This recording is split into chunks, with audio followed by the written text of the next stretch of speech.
Hold on. Let me get my lights right. There, well, welcome, welcome, welcome, welcome, welcome. We are here. And for those of you who come here regularly, we are back outside. So you know what that means. Whoa, that's too much. There we go. All right, there we go. Cool. Okay. Okay, all right. There, well, hey, who's in the house? So right now we got 4 people.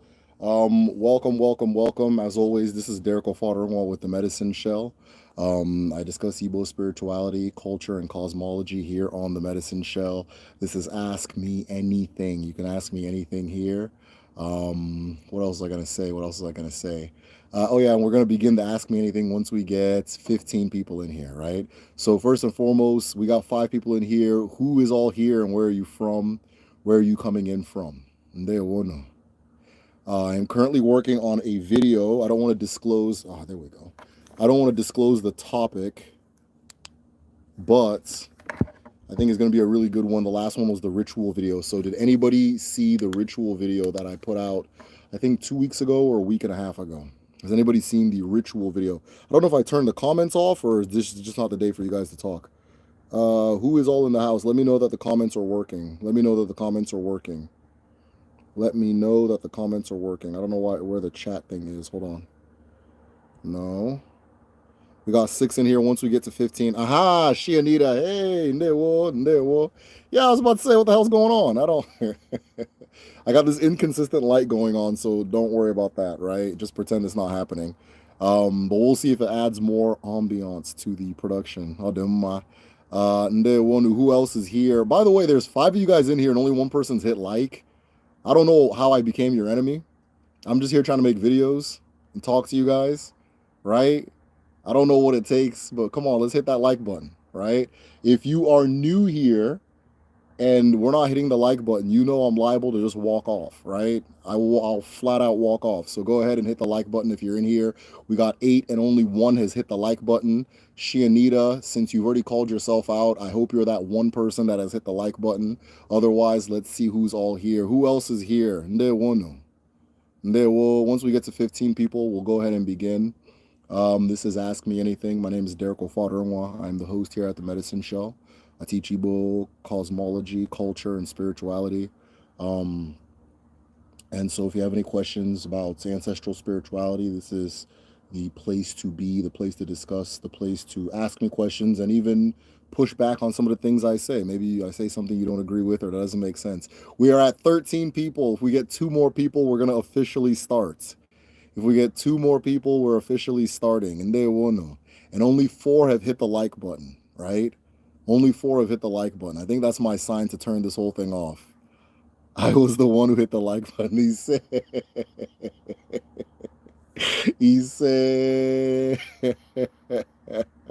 they will hit that like button, y'all. Hit that like button. They will. Allegedly, it helps with YouTube. So we're going to keep doing it until we hear otherwise. We need 1 more person.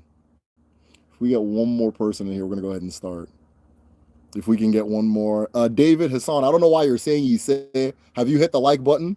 This one you're saying you say, David Hassan, have you hit the like button? Right?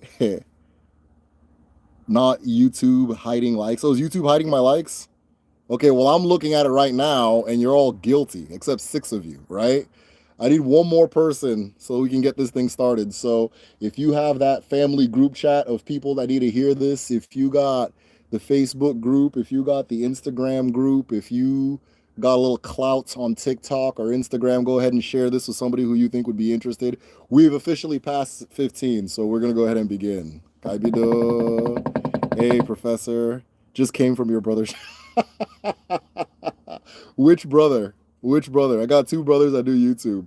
I'm going to assume the brother it is because one channel is bigger than the other. But the other one's huge too. The other one's no joke. Ndewo. Which brother, Phoenix? All right. Yes, yeah. He said that's what's up. That's all good. All right, so let's go ahead and begin. Okike Keruwa. Alawala. Ala nne mmadụ na nne mmụọ. Ala na-enye ndụ, na-enye nke ọma dị n'ụwa. ala anyị siri bịa ala anyị si elo ọnwụ ụmụ gị na-ekwu ọjị abịala obi mmadụ obi anyị ka anyị ji awa ọjị taanị obi dị ọcha obi ji ike obi ji nchekwube obi Chineke nyere anyị ka anyị gọzie ụwa otu ụwa gọziri anyị otu unu fụrụ m bụ otu m dị enweghị m iro na obi m enweghị m iro na mmadụ enweghị m iro na mmụọ onye ọbụla kpọrọ onwe ya iro m kwụ gbasara ya na otu a ka ọ ga-adị na Eke na Orie na Afọ na Nkwọ ise. All right. Udo. Okay, I think we already got questions. Okay. What's your interpretations of onye, nyo, anyo, or onwe ya? Okay. Onye, nyo, enyo, or onwe ya. One who looks in the mirror. Yeah, one who looks in the mirror, they see themselves for exactly who they are. Oh, wow. What is my interpretation of one who looks in the mirror sees themselves? What is my interpretation of... First of all, if you're in the chat, what is your interpretation of this proverb? The Ilu says, Ilu, I-L-U. That is an ancestral saying, an ancestral parcel of wisdom. What is your interpretation of it? That Siberia just shared. She says, when you look in the mirror, you see yourself. What does that mean to you? How do you interpret that? When you look in the mirror, you see yourself, right? You know, the difference between seeing yourself in the mirror and seeing yourself in the mind is that you don't control what you see in the mirror, right? You can control what you see in the mind. And the you see in the mind, you can call it your ego, you can call it self-image, whatever you want to call it. You can choose what it is. But when you look in the mirror, when you have that third party or that external thing looking back at you, it's not really your call. You're seeing what it is. And in that sense, you're seeing the truth. You're seeing the truth that is, unless you have like dysmorphia or something, but you're seeing your truth that is free from an ideal or an ideology. You're seeing yourself as you are, right? And so that is my own interpretation of it. There's a means of seeing yourself where you see what you believe you are, and there's a means of seeing yourself where you see who you actually are. And I think the mirror is a great allegory for showing a person who they actually are. Okay? So that's a really nice proverb. I've never heard that. Keeps me updated on all the young people's hippity hop and such. I'm not much older than y'all, but I had no clue about a lot of that stuff. Yeah, no, him and my other brother keep me updated on the young people's hippity hop as well. I tapped out maybe 2013. I just couldn't keep up with the shenanigans. But every now and then it floats in my timeline and things like that, and I'll throw in a comment here and there. But yeah. No, I got to. We are a hip hop heavy set of brothers. That's something that we can talk about all day. Did you read that in a magazine? I don't know what you mean by that, Buck Lau. The person, Siberia had brought it up, so I read it on this live. That is where I read it. I always think about how mirrors flip my image. I also think of a potential portal as well. I'm skinnier in the mirror, though. Yeah, you know, maybe you're skinnier than you think, though. I don't, you know what I mean? Maybe in your head you look one way and then you look in the mirror and it's like, oh, okay, that's not how I looked or whatever, you know. But yeah, I don't. I'm skinnier in the mirror. How do I look in the mirror? I don't know how I look. I mean, I look like me in the mirror. I don't know. Like if I were skinnier or bigger in the mirror, I wouldn't know, you know. I tend to have like as far as like weight, I have like positive dysmorphia where like like shit, it look good to me. And then when parts of my body start touching each other, that's when I know I need to chill out, start working out a little bit more. But like just looking, I wouldn't be able to tell. But that's like the reverse of whatchamacallit. Said a lot of it is too dark slash toxic. Well, that's what makes it entertaining, you know. That's the fun of it, you know. But yeah, yeah, it's the toxic as hell. Yeah, yeah. I heard they shot Charleston White. I don't. Is that real? Did he talk about that? I don't. Did he talk about that on there? I don't. That's what I heard. I don't know. I'm kind of laughing, but like I'm not laughing. You know what I mean? I just took a painful dump. That's what's up. That's what's up. I hope I'm thinner. Has anyone ever farted?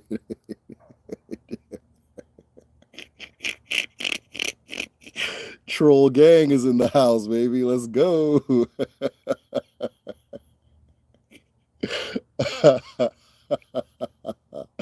Oh shit. I can't recall ever doing that. Growing up, I was very, very, very, very particular to make sure things like that didn't happen. So no, I personally can't recall doing something like that, you know, but nah. So if that's what's going on with you, that's what's up. Free sample, no one wants to see that. Find something else to do. Thank you. Did you see? I didn't see anything about CW. He's a bit off to me. Are you talking about Charleston White? Yeah, I mean, you know, it's pretty visibly, you know, out there, that kind of thing. But you know, it's whatever. It's entertainment. Y'all, do you guys know how this works, right? If you guys run out of questions, I'm out of here. And it looks like you guys have learned everything you need to know as far as ancestral Igbo spirituality, which is fine. I really can't do that. I can't do a 2 hour live on Charleston White. I don't have that talent, you know. Um, that I'll do my, I'll do my. Y'all, this might be it. This might be it. I think we've run out of, and I don't really have a topic in mind that I wanted to talk about. I wanted to go live today, or yesterday, but I had like a rare opportunity to see a family member, and so I said, let me do that instead. So, but I'm glad you guys are here Sunday. This is not my regular time. I watched a movie about the sins of the father affecting the daughter. What movie was it? Phoenix Indigo. What movie was it? What movie was it? You guys are really quiet today. This is very unusual. You know? Uh-huh. Is that a concept to know, Denani? And how do you free yourself from that? Uh, are we entering ancestral curses territory? Because I don't know if you've been here when I start going off about people talking about ancestral curses, but I'm not a big fan of people that talking about that concept as frequently as they tend to do to me. But yeah, yeah. So there's a concept like that. Um, how do I explain this? You and the people before you are one, right? You and the people before you are one. So oftentimes you find yourself being the person who has to atone for whatever happened prior. Sometimes you'll receive messages or you'll receive some type of attempted contact from your ancestors saying, hey, this thing needs to be done because it wasn't done in my lifetime, and so on and so forth. And it happens to a lot of people. It's not uncommon.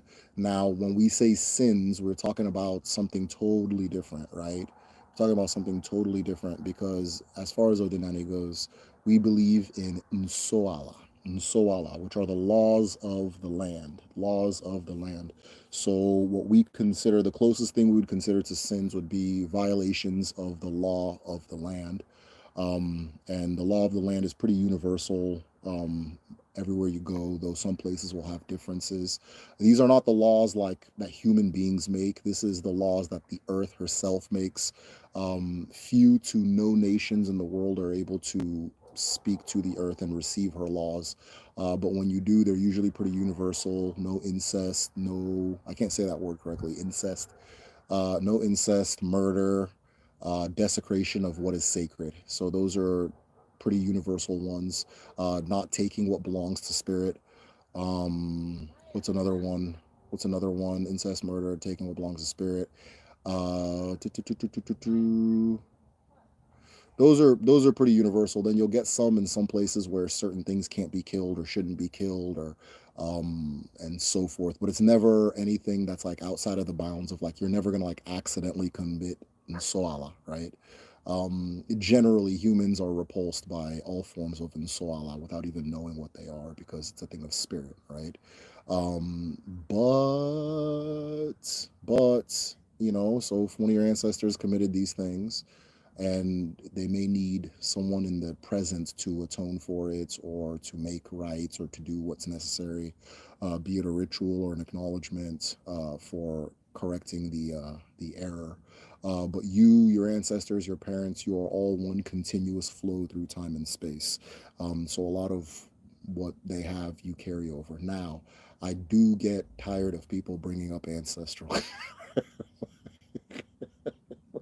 ancestral curses all the damn time because your ancestors weren't cursed, right? I feel like that's a Christian curse of ham shit leaking over onto my live stream, and I don't need all that, right? So your ancestors were not cursed; they were more than 9 out of 10 times they were phenomenal people, and focus on that aspect of their lives.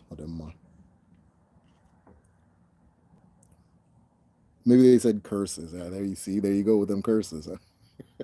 Ain't nobody cursed. Ain't nobody's cursed. You know what I mean? Can you talk about the phrase oral na Ibo? Oru na. Ah, okay, good, good, good. Oru na Ibo buofu. What does that mean? Okay, that Ibo and Oru are one. Ibo and Oru are one.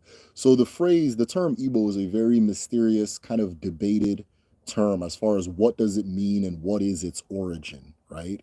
What does Ibo mean and what is its origin?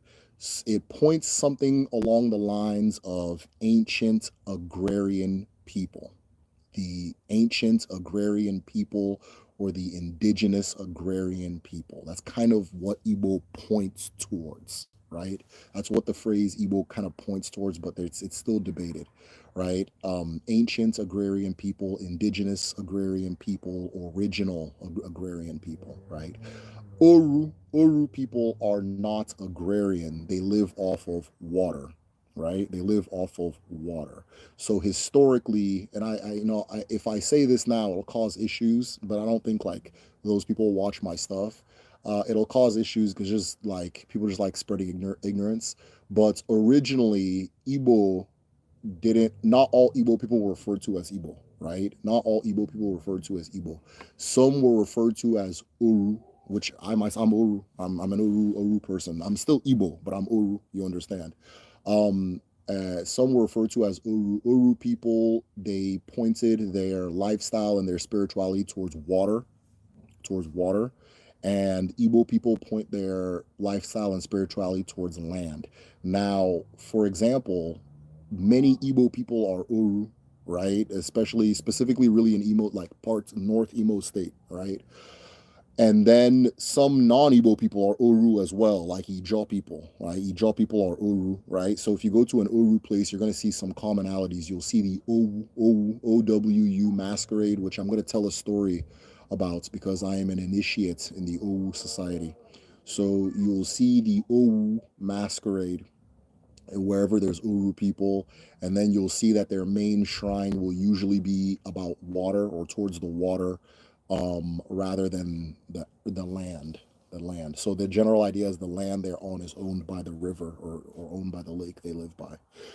So it's Oru and Igbo are lifestyle distinctions, but Igbo is also an ethnic group and a language and a culture that encompasses Uru or encompasses most Uru people. So that is why they say Igbo and Uru Butu. Like Igbo and Uru are one. Igbo and Uru are one people. They're the same people, right? Because they are the same people. But the term Igbo just became the catch-all for everybody. All right. Damn, the questions are coming in. Okay, cool, cool, cool, cool, cool. Let me go back. Let me go back. Is that a concept in Odinani, and how do you free yourself from that?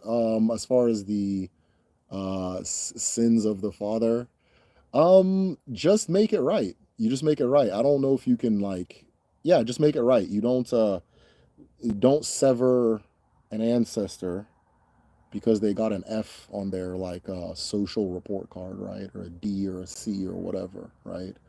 You don't sever that. If your ancestor was given a proper burial, there's no separating from them.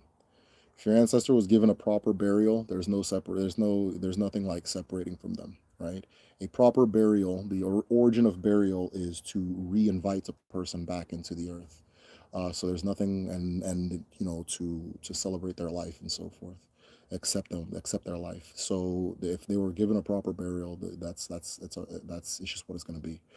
But yeah, if you figure out that there's an issue, make it right. But 99.9% of us don't have an issue. So, cool, cool, cool, cool, cool. Love that interpretation. After God in DBS states, it's imprinted in the palm of one hand, one reflection. Yes, he's sharing earnings life. Absolutely. So, no, Denani Debo, I got some clay on my hands. I'm playing with clay as I speak. So, no, Denani Debo, we have an understanding about these lines as your akaraka, right? So, there is how do I put it this way? Your story has already been written, right? Your story was written. The writing of your story started before you, it'll end after you. So that entire story is written on your body. The most visible element of it is on the palm, but these lines, these exact same lines, according to Igbo people extend through your entire body. Some people have the gift by way of their oseara, their spiritual eye. Some people have within their spiritual eye, they have the ability to see those lines on you, and those lines on you tell the story of who you are, who you're going to be, your nature, and so forth, right? Who you were before, just every single thing, what we refer to as your ezumezu, your full entire universe, is all etched out on mapped out on your body. But not everybody can see it. But if you even pay attention to the patterns, a lot of masquerade masks, the masks, those are showing the different lines and shades and that type of thing, and symbols that you'll see on people's bodies, right? And so, yeah, if you look at those lines, you're looking at yourself. I think that's kind of what you're referring to. What do you think about dark energy? Of course, physicists don't actually know what it is, expanding the universe. Yeah, I can't speak too much on something that I'm not like strong on. So all I know is your general pop culture understanding that the universe comprised mostly of dark energy. We don't know what it is, so on and so forth. I can tell you in the ancestral worldview, in the Igbo worldview, that Udi, the infinitely dark darkness is what everything stems and comes from. I can tell you that Komosu, the universe, Uwa, is known as Neodi, the mother of darkness, right? The her that energy, that creative parcel, right, is necessary for life or for a thing to manifest from one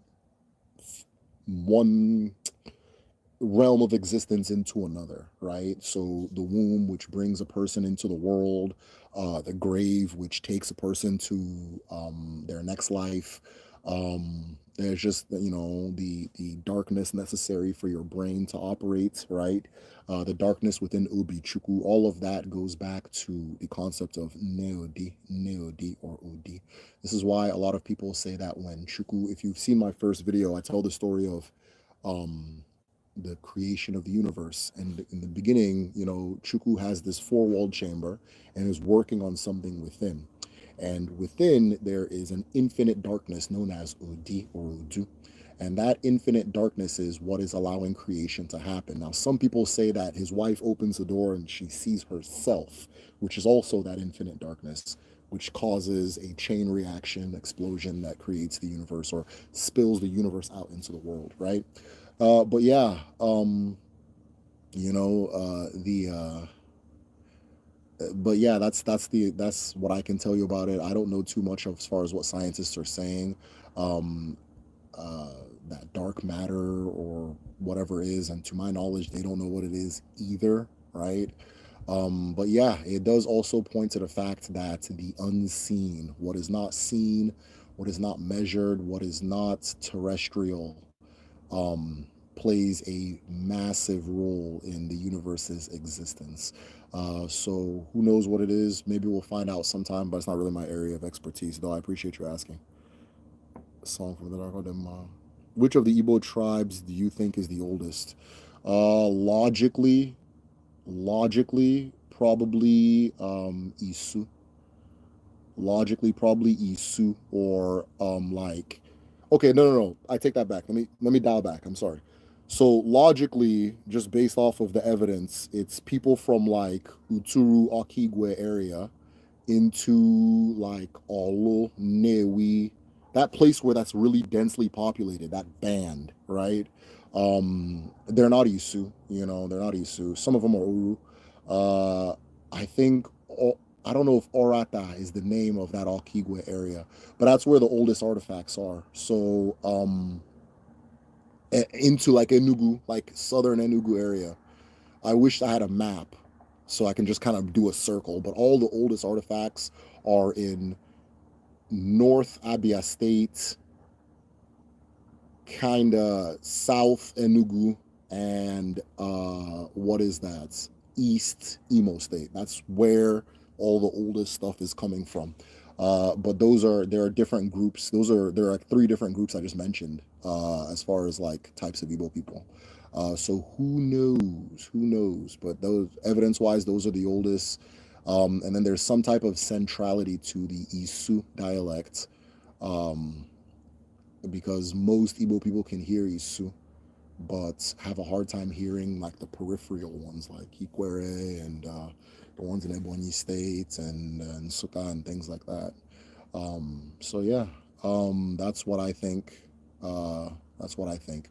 Just that border between Anambra and Imo too. Like, there's just a lot of density there. It tells you that probably people. That's probably a starting point, right? Because it gets less and less dense as you pan out from there. But that's kind of in the area I'm talking about. I wish I could show you guys a map. So yeah, it's not Nri if that's what you're asking. It's not at all. It's not Nri. Um, It seems like a perpetual prison, and I don't think I can be free. Okay, I don't know your family situation. Um, I don't know your family situation, but I don't know. I don't know. I don't know your family situation, so I can't really say too much on that. Does every tribe in Nigeria have its own spirituality? Yes. Okay, so if you understand the way African spirituality works, every family has its own spirituality, right? Every family has its own spirituality. Every town has its own spirituality. Every person has their own spirituality, if you understand the way it works. So it's the same algorithm, right? We got the same box of Legos. We just choose to make different things based on our interests and based on our geography. You understand? So we're using the same tools, which is the spirituality. The tools themselves are the spirituality. We just make different things of it based off of our needs, our histories, and so forth, right? So generally, if you present the spirituality of any group in Nigeria, I mean, except like way north, maybe is different, but maybe from like the middle belt down south, I can tell you exactly what they're talking about, like without an issue. Like it's the same general thing. It's the same thing. But okay, for example, I said earlier, I'm an Igbo person, and then my subgroup is Uru. So we believe, as everybody probably in the entire Africa except like all the all the recent comers, in the real Africa, we generally have this understanding that you are in community with nature. So I am in community. The earth is a member of my community and my family. The sky is a member of my community and my family. My ancestors are part of my community and my family. The rivers I live next to are part of my community and my family, and we engage with them. When there's a holiday, we don't forget them, right? When we eat, we don't forget them. When we drink, we don't. That's where libations come from. We don't forget these other people that are in our community. They have personhood. So if I go to any group anywhere in Nigeria, the same core under that's there, right? But because their geography is different, they might have a strong relationship with a river, right? Because that's just what is in their area. That's who's in their community. Where I'm from, right? Like the Injaba River is sacred. You understand? Now, if I go to Urobo, the Injaba River is not going to be sacred, but their river, whatever river is in their area, is going to be the thing, right? And then maybe we emphasize that more than they, because maybe we depend on water more than they do, that kind of thing. Um, and yeah, so it's the same algorithm, right? It's the same basic algorithm being used to do different things, right? Think of it like Minecraft. Some people build castles, some people build restaurants, but we're all playing the same Minecraft. Does that make sense? Odemma. Curses, not sins. Okay, we've passed that. Could the law of physics, okay, could the law of physics be considered a force we understand as udide? Yes. Okay. Yes. Yes. Yes. Yes. Yes. Yes. I love your question, Shianita. That is dope. When we talk about Odinani, right? Everything I've been referring to, I've not said one thing that isn't real. You understand? I'm talking about the earth. I'm talking about the sky. I'm talking about actual ancestors that live. We talked about sins of the father. That father person was real, right? So it is a lens and a perspective for looking at reality. It's not a belief system. So if there is this idea that because what Udide is, and I'll explain to people, Udide is the universe's healing mechanism, if that makes sense, right? It is this idea of this cosmic spider, or this spirit, this cosmic spider that is constantly weaving and intertwining the universe's pieces, constantly expanding the universe as well. So I wouldn't say the laws of physics or the laws of nature are Udide, but Udide is among the laws of physics. So if we look at the universe, the nature, what was I going to say? If we look at nature's, or if we look at the universe's capacity to expand, right, or the fact that it's constantly expanding, we can say, okay, this is how we describe that phenomena. If we look at, like, when you heal, if you cut your body and you look really close under a microscope, what you'll see is a bunch of little lines, right, of like healing tissue shooting across like a spider until it's all patched up, right? Until you have a scab or a scar or whatever. What our ancestors say is that same mechanism happens in nature, it happens in communities, it happens in the universe, happens and so forth, because it is being animated by the exact same spirit, right? The exact same spirit. So let's say there's a tear in the universe, right? There's an ilu that Nebo say that when you look into if you look into the den of the rabbit, you understand the den of the shrew, right? If you look into the den of the rabbit, the hole, like that hole that rabbits live in, you'll understand the den of the shrew, meaning that if you look at something over here, you can understand something over there, even if you're not looking at it, right? And so we can see our own personal healing mechanism and have full confidence that the universe has a similar healing mechanism because nature itself has a similar healing mechanism, if that makes sense. Plants heal the way we heal, right? Plants heal the way we heal.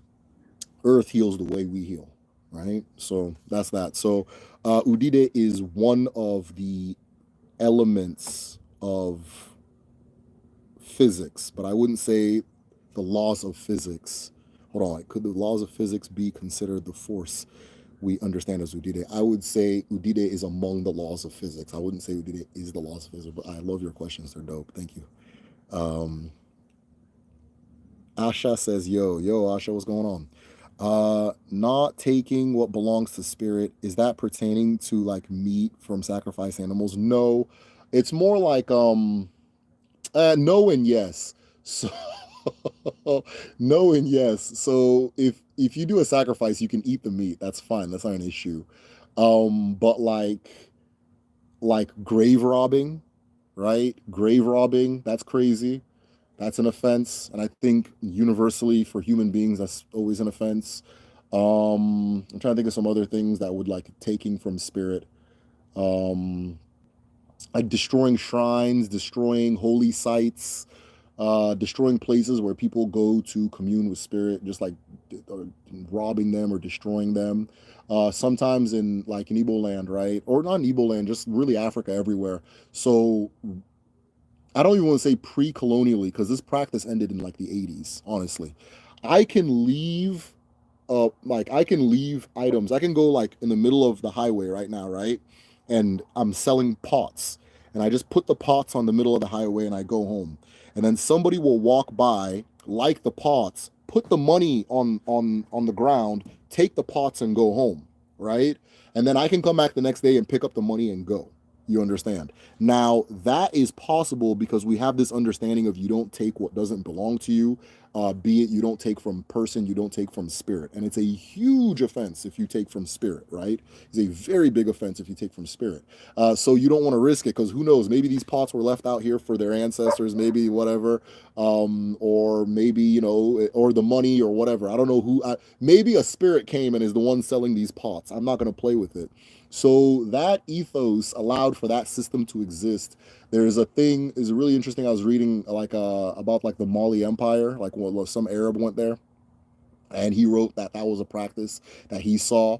We do the same thing in Ibo land. We do the same thing in every group in Nigeria does it. Like I said, it's I wouldn't even say. I mean, colonial influence is ending it, but I would say it was still up until like the 80s, 90s. People were still doing it. So things like that, you know, you just don't take what doesn't belong to you, as far as like taking from spirit and so forth. But like theft, like stealing from humans, that's not that's not a law against the land. That's just a law against people, right? So there are different gradients of law, or there are different types of accord and law, or awful as we call them. There's an agreement we have with each other in a community, right? There's an agreement we have with each other in a community. If I violate those agreements in the community amongst each other, that's not really in Soala. That's not I did not break a sacred law. I broke a personal law, which is bad too. It's the same thing. It's bad too, right?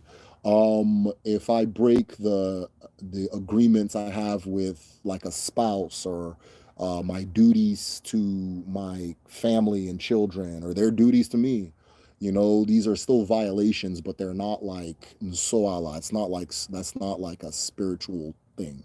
The spiritual ones are the ones because on the as you live on the earth, you have an agreement with the earth to coexist and keep the earth spiritually clean, keep yourself spiritually clean as well. And the violations are very clear and very simple. It's usually, again, murder, incest, um what's the other one? Murder, incest, and taking from spirit, desecrating what belongs to spirit, right? Those are usually the ones you see universally. You'll go to some places where it's like, don't kill a bald, you can't kill bald eagles, right? You'll go to some places where it's my land where I'm from. We don't kill pythons, right? You can't kill a python. But those you'll know them when you encounter them. You'll know them when you encounter them, right? Want them. Can someone who has committed sin and died, can their more be cleaned after death? Um, yeah, if you can commit Uru, which is a violation against the land, yeah, you can things can be cleaned up after you pass. Absolutely. Is it possible that creation started with a black hole? Okay. Is it possible that creation started with a black hole in another dimension, opening to a wormhole that led to a theoretical white hole, transferring pure energy from one dimension to another? It is very much a possibility. It is very much a possibility. I don't understand black holes enough to like indulge the question though. So, but yeah, I don't see that makes sense to me. You know, if there were pure energy, if that pure energy then formed the building blocks for matter, could that pure energy be part of what we understand as Chineke? Yes, absolutely. And I'm glad you put it that way, because Chineke is the creation and the creator. So whatever the creation, the creator ends up being is Chineke. You understand, if that makes sense, right? Whatever the creation and the creator ends up being is Chineke. Chi na eke are titles. They are titles. Chi is a title. A person can be a chi, right? A person can be a chi. Onyi chi, ndi chi, ichi, that chi, that thing is the same chi, right? And the chi is like what we call an ancestor, though some chi are alive, they're not dead. Um, you know, the chi of a household is the head of the household, that kind of thing. So it's a title. The that's why I translate it as the creator. You understand? Okay, mama. Is your chi and sentient shadow, ring of moi, the same thing? No, they are not. No, they are not. Your sentient shadow and your chi are not the same thing. Your sentient shadow is a part of your moi. If you think about the rings of moi, almost like the organs of the physical body, right? The organs of the physical body, they all have their function, they all have their specific energy signature, they all have their nature. And so, same thing with the rings of Mo, because Mo forms like light. We understand that light aura forms in, expands in a ring like circular way. So, it's going to have rings and so forth, right? So, but no, that sentient shadow is not the same as your chi. That sentient shadow for the earth, the DBA that taught me this is a brilliant, brilliant human being.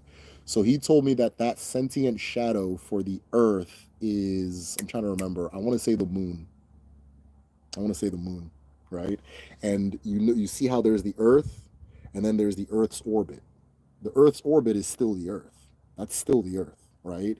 And so everything floating in the earth's orbit has not exited earth, has not left the earth. You understand? It's just in the Igwe sky element of earth, which is the adjacent to more for a human being. So my sky, my aura, the light around me is my more. That is my sky. That is my Igwe, right? And then the physical, this part, right? Mado, that is my Allah. That is my earth. You understand? This is why, you return to earth when you pass. But that pattern repeats itself all over the place. And for the earth, that is the moon. You understand? That is the sentient shadow that reflects what is being given, right? But it has its own nature. It's not being controlled by um, the earth entirely, and it also gives light to the dark. It shows you what your dark is and what your dark looks like, right? What your night looks like. Yeah, okay, you guys are cooking. I thought I was gonna have to shut this thing off today. Is it possible creation started a black hole? Okay, we already got that. Wow, I've always knew that Miri was such a significant element in my life. From Mbise. Okay, Emeka, I don't want to disappoint you, but Mbise is Allah. Mbise is Allah, right? Isu is Allah oriented, but it's all Allah oriented. All Igbo people are Allah oriented. But Isu or Mbise is not Uru. Mbise is very, very much Igbo, right? We're all Igbo. I don't like using these terms because people are going to come with their weird theories and stuff, but Mbise is very much what they mean when they say Igbo. Odema. Are you a doctor? No, but I'm considering it, right? I'm actually in the process of looking into getting a doctorate. Thank you. Um, how important is one of aha name? Okay, name is one's aha. To his or her identity, especially in relation to four main aspects. Okay, I'll do my beautiful. I'll do my. So everybody's name is a manifestation. Everybody's name is a manifestation. And so if I'm calling you something every single day, right? If like my son is Namdi Eze, his middle name is Eze King, right? The mom, my mom, his mom chose the middle name. I chose the first name. And so when you call him that, it's a manifestation, right? If you wake up every morning and people just call you garbage, hey garbage, what's going on? Garbage, you're gonna become that. There's no way around it, right? It's going to affect your moi. Moi is responsive to sound. Moi is responsive to sound. So one of the gifts you give a child in Igbo culture is their name, because their name will do this kind of effect where the world will now start pouring it onto them, and then it is going to be one of the gifts that they bring into the world. So the name, your name moves more in one direction or another, moves your spirit in one direction or another. And when when your spirit is moved in one direction, the rest of you will go eventually, right? The rest of you will go eventually. There's an ilu that says,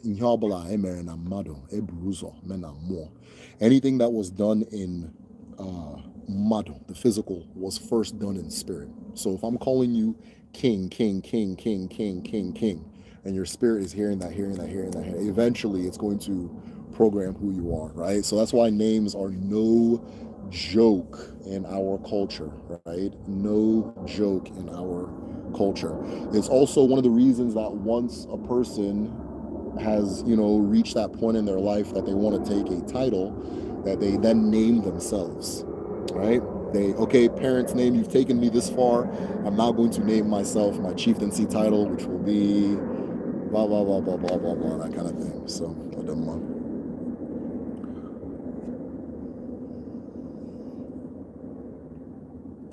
Are you?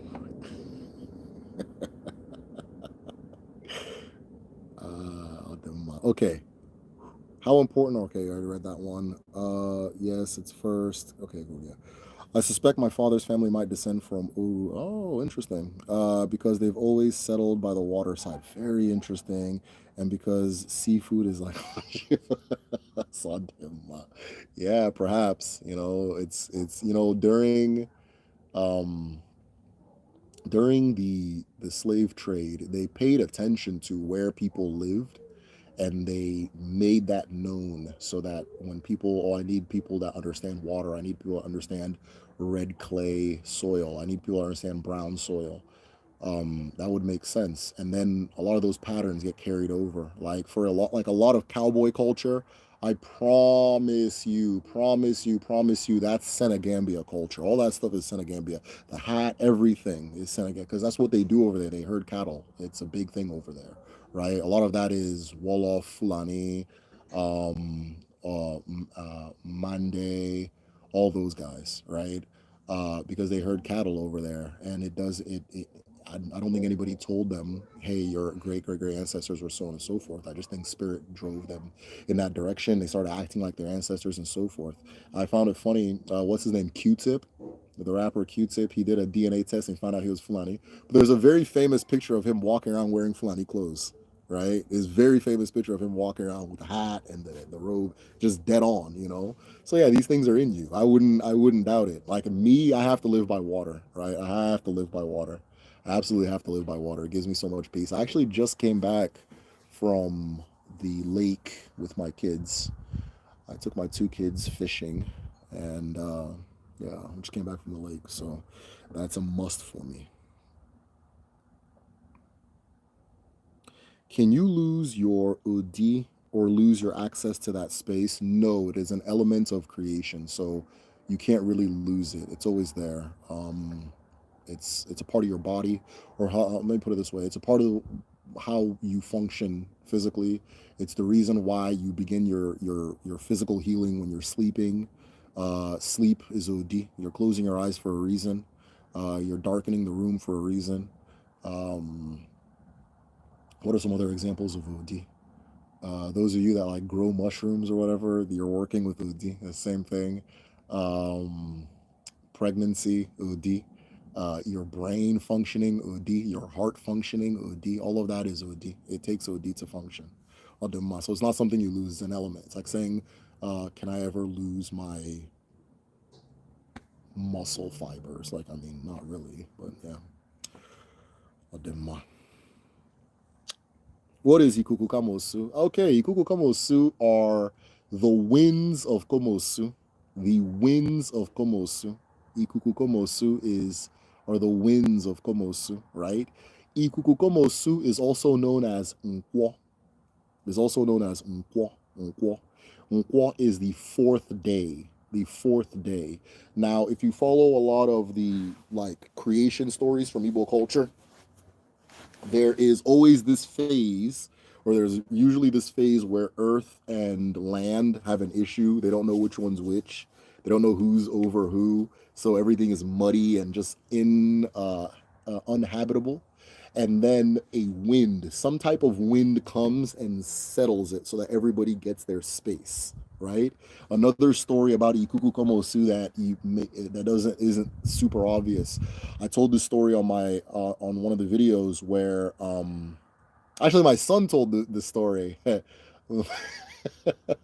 My son told the story on one of my videos where all of the different Albara are having like a conflict with each other, and they don't know who is superior to who.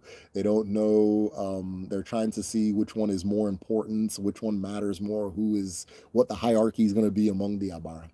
And this risked ripping the universe apart, and ripping Chukwu apart as well, because Chukwu Chineke is the universe, right?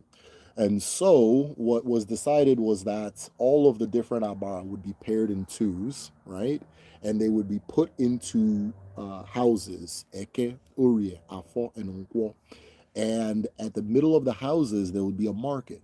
And at this market, they would, whatever they had in abundance, whatever they had more than the other, they would reach the center of the market and they would exchange it with another abara that didn't have the same thing.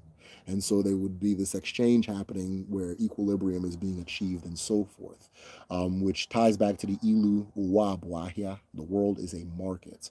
Mado zocha ola. Once you are done shopping, you go home.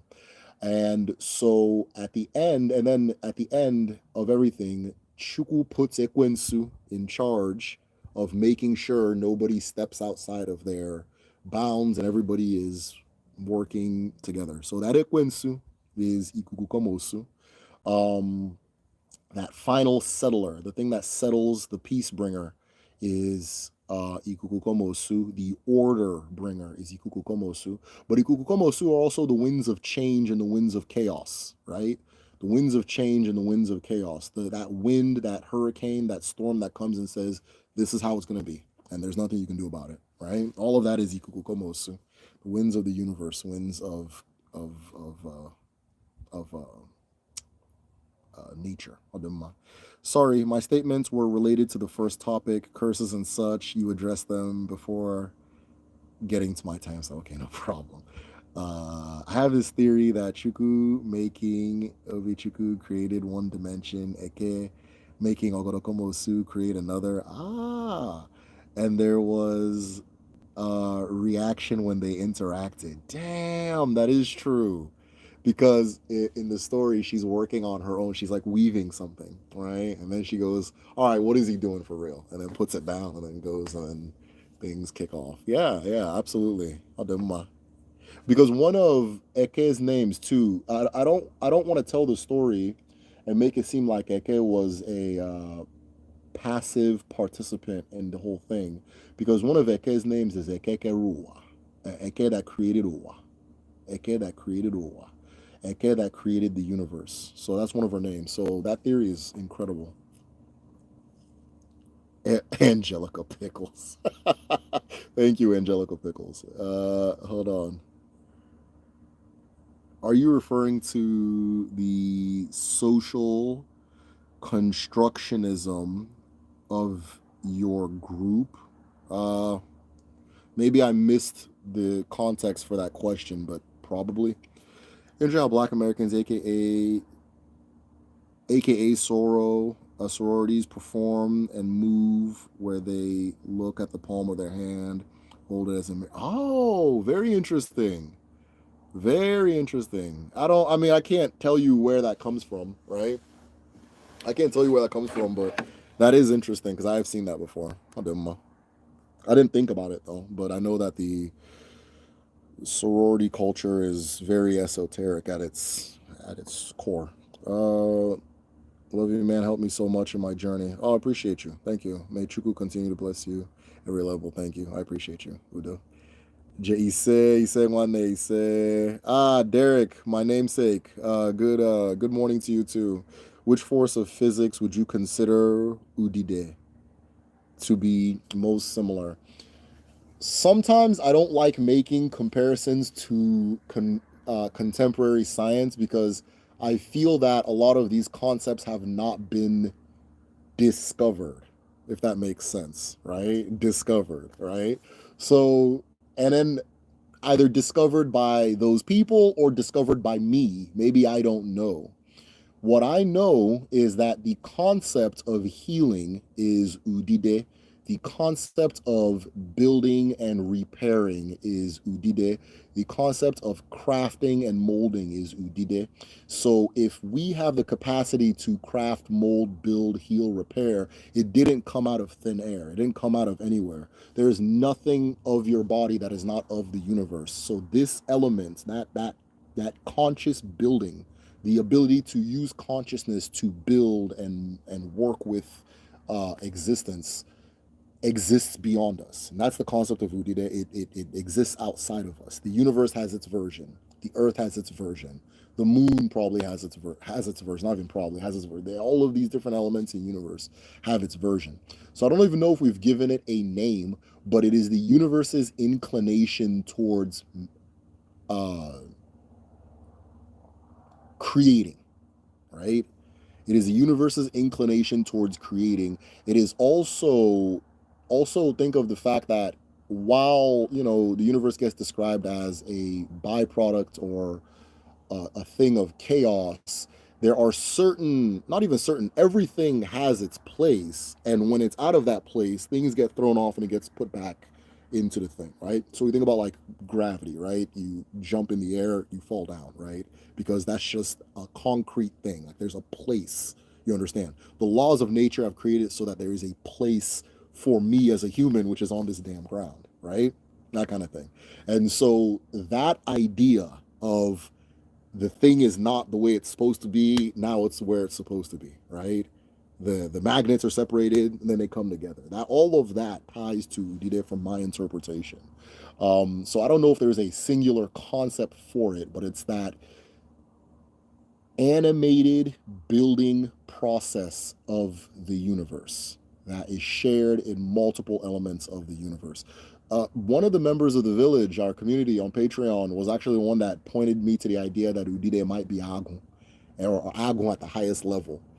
And I was like, I've never thought about that. Go on. And, he broke it down and it made perfect sense. And I was like, you're actually 100% correct. Because if you take Agun, if you look at Agun, how Agun is depicted as male, female, and they're facing each other, like they're attached by the back. They're facing two different directions. But if you look at that, that is 8 appendages. That's a spider, right? That is a spider. So it made perfect sense. So I'll do my. Which force of okay, where did that? Can you share what you know about the Sirius B in Odinani? I think it's called something like or something in Igbo. Yeah, I don't know anything about as far as Sirius B. I don't know anything about that. I wish I could. I haven't gotten to that part in I think maybe Leopards of the Magic Dawn. I feel like it would be in there. And I haven't gotten that part in After God is Deep. I think those 2 books would have something about it. But I don't know anything about it. Um, I don't know anything about it, that kind of thing. You said grade robbing was universal offense, but have you seen the Egyptian exhibits? And then you say, yeah, yeah.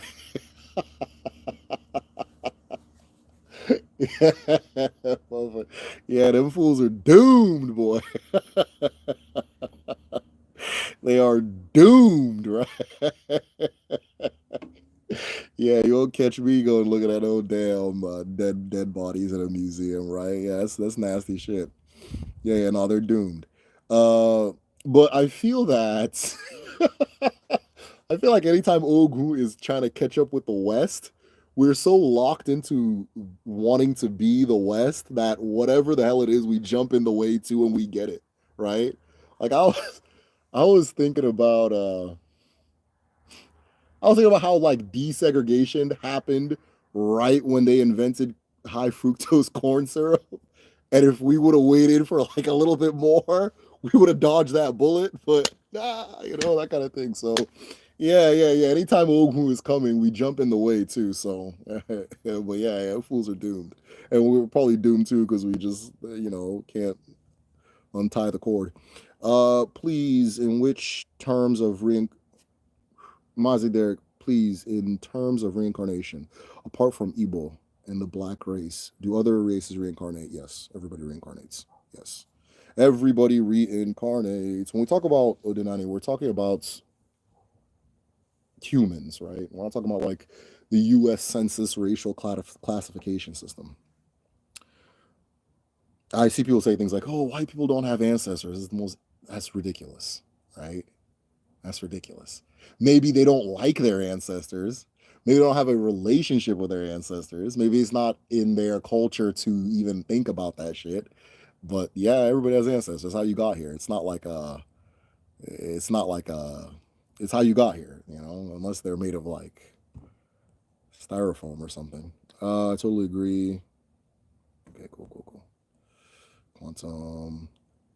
King Viva, thank you for the donation. He said, Igade, Igeto, Gobla Itiaka, Ogade Nowa, Jishikeno. Celebrate your first super on the live stream. Well, I am celebrating it. Quit telling me what to do, YouTube. I'll do my. You guys having a really good conversation over there. Cone pyramid shape is similar to a black hole.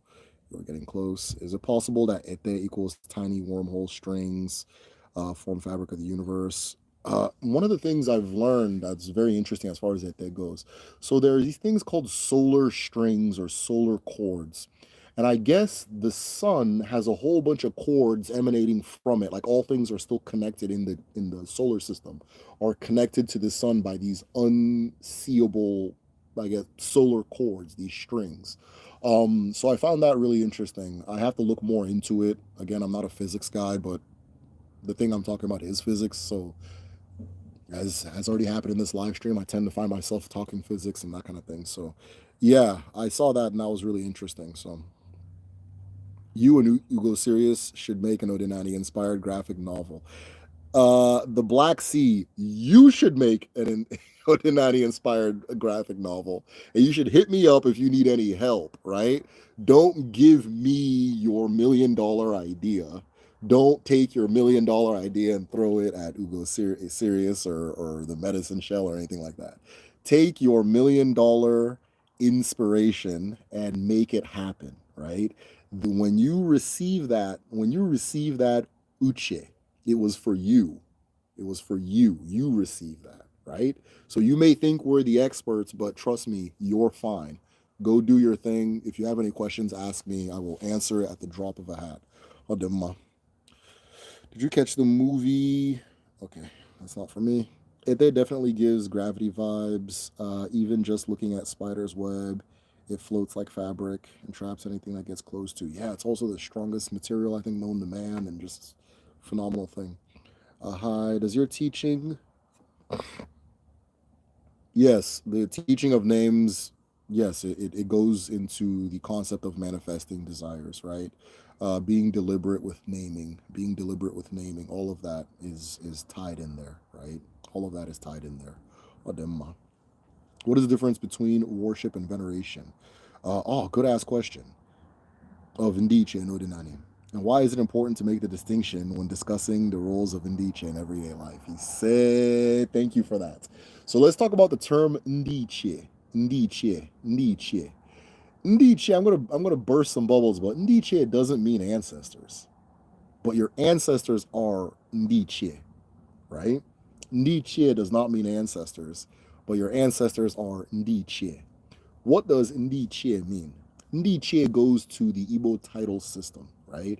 When a person has manifest or is embraced or becoming that thing that their chi brought them into the world to be, there are signs of it, right? I think in my Amadioha explained video, I gave my dad had broke this down to me. There's 3 acts of Ipa chi, right? Ipa chi, Ipa mado, and Ipa akon.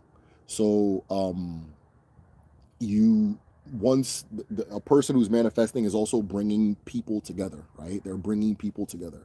This is why you can't take a title before getting married, because you haven't brought, when you marry, you make 2 families one. But you're also uniting people, you're solving conflicts, as you're moving, things are being resolved and so forth.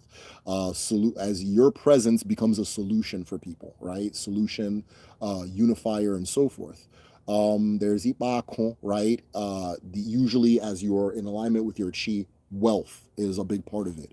Abundance is a big part of it. Just having a lot of something, right? A lot of wisdom, a lot of kindness, a lot of physical power, a lot of money, a lot, just something is overflowing as far as you go, right? Part of Ipakon as well is the same thing as Ipamadu, like uniting people. You're also making other people reach their abundances, whatever their abundance is. Some people have Akakon, which is the hand of wealth. That means this person is by destiny going to be a wealthy person. And because of that, anything pertaining to business or making money, they're going to excel in that, right? Some people have that for, I don't know, let's say sports. Some people have it for speaking. Some people have it for, everybody has superpowers, right? So as you are coming into your superpowers, you are also helping other people. This is where the Ibo apprenticeship system comes from, right? That's where this idea of the wealthier people in the family bring up the less wealthy people or make the road available for them. So as you're doing all of where was I these things, you then people see, okay, this person's this their chi is shining, is showing. You receive a title or you give yourself a title. At that point, we respect you, right? At that point, you're an Ichie. You're an Ichie. You actually do a ritual death if it's like a real title. You do a ritual death, and you're an Ichie at that point, right? So Ndi Ichie, the Ichie people, which is what Ndi Ichie means, it doesn't just mean ancestors, right? It doesn't just mean ancestors. There's living ancestors, right? My dad is an Ichie. Um, two of my uncles are Ichie. Who else? My father-in-law is an Ichie. There's a whole bunch of them, right? So it doesn't mean, and then for women is Opal, in the Opal. So if you take a title, same thing, you're manifesting this thing, abundance, so on and so forth. My great grandmother received her Opal title because she had 10 children, right? She had 10 children. My grandmother also had 10 children, but she didn't want to take the title because she's Catholic, and that kind of thing. But it can also be that they become really wealthy, or they do the exact same thing. They bring up a bunch of people and so forth, right?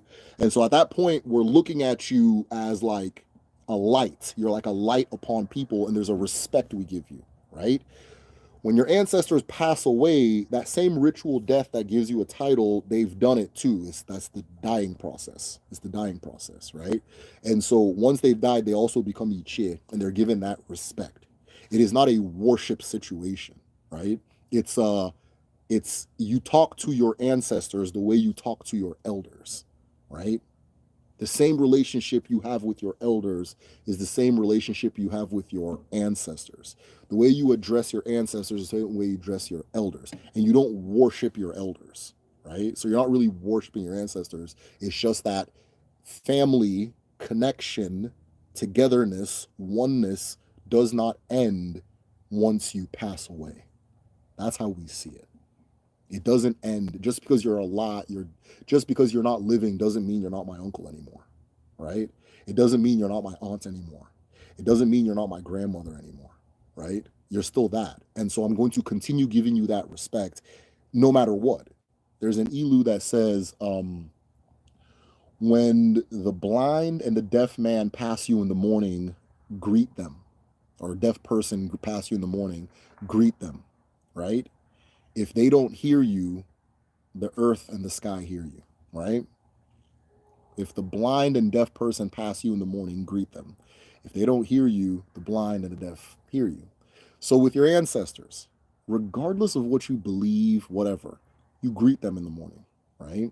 Because in our custom, where we're from, you greet every single person in the morning. You see, good morning, good morning, good morning, good morning, right? The highest offense, anybody has Nigerian parents, the highest offense is you don't know how to greet someone, right? You don't know how to greet someone, right? You just walk in the room. Hi, Dad. Hi, Mom. No, we don't do that, right? You greet this person. They will, or not even they will. They, I'm where I'm from. They, them, that kind of thing, right? That kind of thing. So you're still greeting your ancestors. You're still including them in what you do. You are remembering them when the family has victories, when big things happen, right? My wife finished her residency program. I went to the ancestors. I let them know. I poured something for them, right? Anytime we have a big achievement in the family, my son got into like a program. I still need to do the thing. He got into like a program in his school. The ancestors are gonna know about it, right? The same way I let my parents know, the same way I let his my in-laws know, and that kind of thing. So it's not worship, just that's what it is. You're in community with these things. You are in community with Yabara. You are in community with Allah. You're in community with Igwe. You're in community with Chuku. You're in community with your Chi. You understand? So when worship is a very specific thing, and it's like I think it's very Abrahamic. Um, but the way we see it is just these things are just a part of your life. They're a part of your community. So you just extend a level of respect to them, right? You extend a level of inclusion to them. You go to them sometimes if you have a problem, or sometimes they'll go to you if you have a problem. As you know, if you've lived at home, you know that any elder at any minute can ask you to go do something, right? Hey, can you go to this place? Not even can you. Hey, go to this place and get me so on and so on and so whatever. And you get up and go do it. No questions asked. You know what I mean? All right. That kind of stuff. Oh, I'm busy right now. No, you don't do that. Same relationship you have with your ancestors. Same thing. But then sometimes you go to them for wisdom. Sometimes you go to them for guidance. Sometimes you go to them for understanding. I had this really good conversation with my uncle, one of my uncles, more distant uncle anyway, but he's like kind of like the clan historian. Like he knows our family history like he's like an encyclopedia of it. So anytime I have questions about stuff, he's helped me with videos. He doesn't know he's helped me with videos, but he's helped me with videos, right? Cause I have questions about things. I'm like, hey, what does this mean? Or hey, they say that this means that. What do you think? Oh no, that's just internet. No, that's for real. That kind of thing. So it's the same relationship, right? Some of my ancestors are abundant in one thing over another, and I'll go to them for the different things they're abundant in because they're still a part of my community. They're still a part of my life. That is the difference between what's happening in Odinani and what's maybe, I don't know, what you may be used to elsewhere, right? You're in community with what is visible and what is not visible. I believe so. Scientists. Okay, you guys are really going in on this thing, but I'm gonna keep skipping it. Eke Day is associated with intention, monolithic time, color black, energy, divide. Yeah, Sudide. Again, I guess. Yeah, okay, hold on. Well, all smiles be, that's a lot of associations for me to explain, but I will try. Okay. Intention, all the time, color black, energy, divide, moi, udide, okankwa, ring. Okay. Hmm.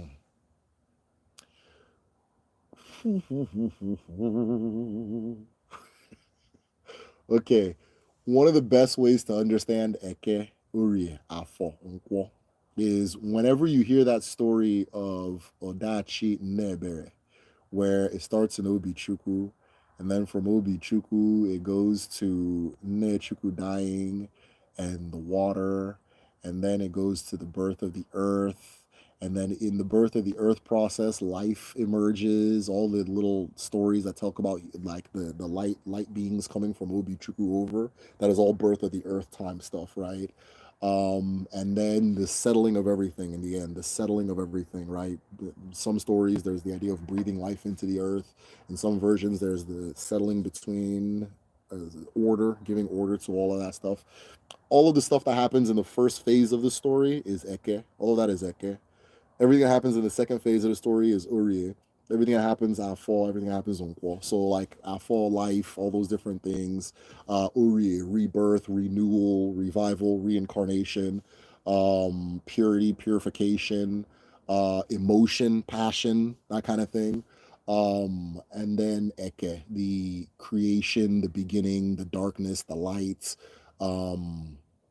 The breaking of the world into twos, right? The which we in like the Alpha language divination we call Akun and Odi. Akun and Odi. I'm sorry, no. What am I doing? Akun and Obi. I'm tripping. Akun and Obi, right? Obi is represented by light. Akun is represented by dark, right? Also, here's another place that Odi gets used is a bird's nest, right? So you got the eggs, of course it's dark in there, but then the mother comes and sits on it and creates Udi so that the life can manifest. Just answering the person's question from prior. So all the things that happen in that first phase are they're eke. It goes eke uria afo unko. Eke uria afo unko, right? Unko, the settling, the breathing of life, umend, the using air, eating air, right? Eating air until all of a sudden we get hungry enough to eat from earth. All those different things, right? So if you look at the first phase of the story, I'm gonna go back to what you listed. Blackness, divide, energy, the cosmic spider, all of those things are in that phase of the story. So I hope that helps, right? Dope ass question, by the way.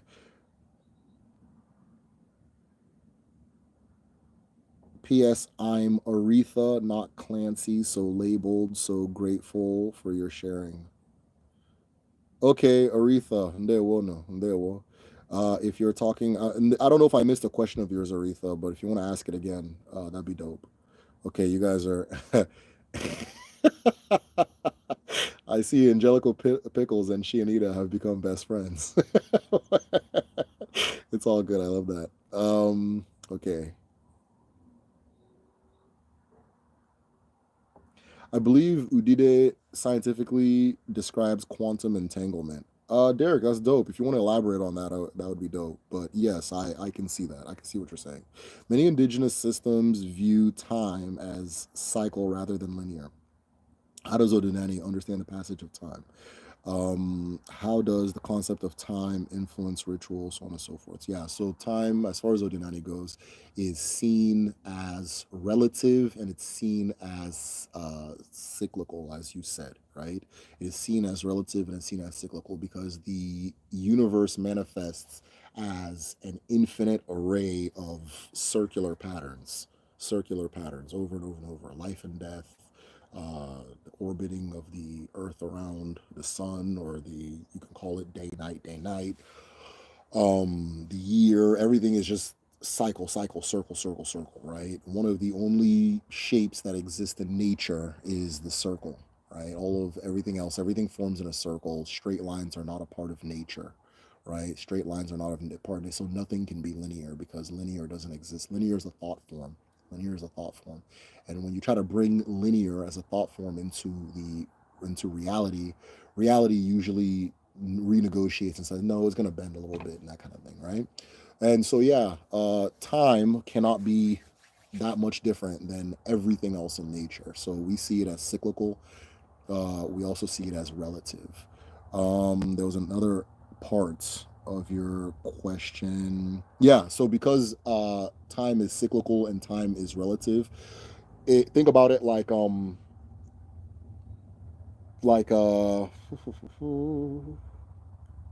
think about it like a bunch of let's call it like a bunch of foam balls in a swimming pool, right? If you start turning the swimming pool in a circle and form a whirlpool, those foam balls will start moving in that whirlpool kind of pattern, right? But you can also reverse it and start going the other direction, and then all of a sudden the thing starts spinning in a different direction. As far as more goes, that is how ritual and time relates, right? That is how ritual and time relate. That spinning thing is an application of action and time. It's an application of action and time. If I am moving quickly through time, it'll spin fast. If I'm moving slowly through time, it'll spin slow. And so the application of action and time creates that ritual or that effect. And so in ritual, it's the same thing, right? In ritual, it's the same thing. At the very core, at the very center of your concept or your intention, you set whatever the intention is, and then to animate it into time, you do something or the thing over and over and over and over and over until it gets life or it starts spinning like that whirlpool with the balls in it and so forth. So yeah, we see it as relative and cyclical, and ritual is based on that principle of time being relative and cyclical.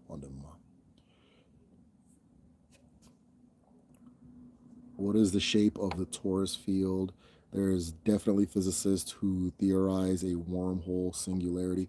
So there's an artifact from Ibo Uku in Anambra State, where it's like a torus donut. I don't know if you guys have seen it. It's a torus donut, and it's got like a bunch of strings, like lines that are like very kind of, anyways, just strings all over it, like lines all over it and so forth. And so yeah, they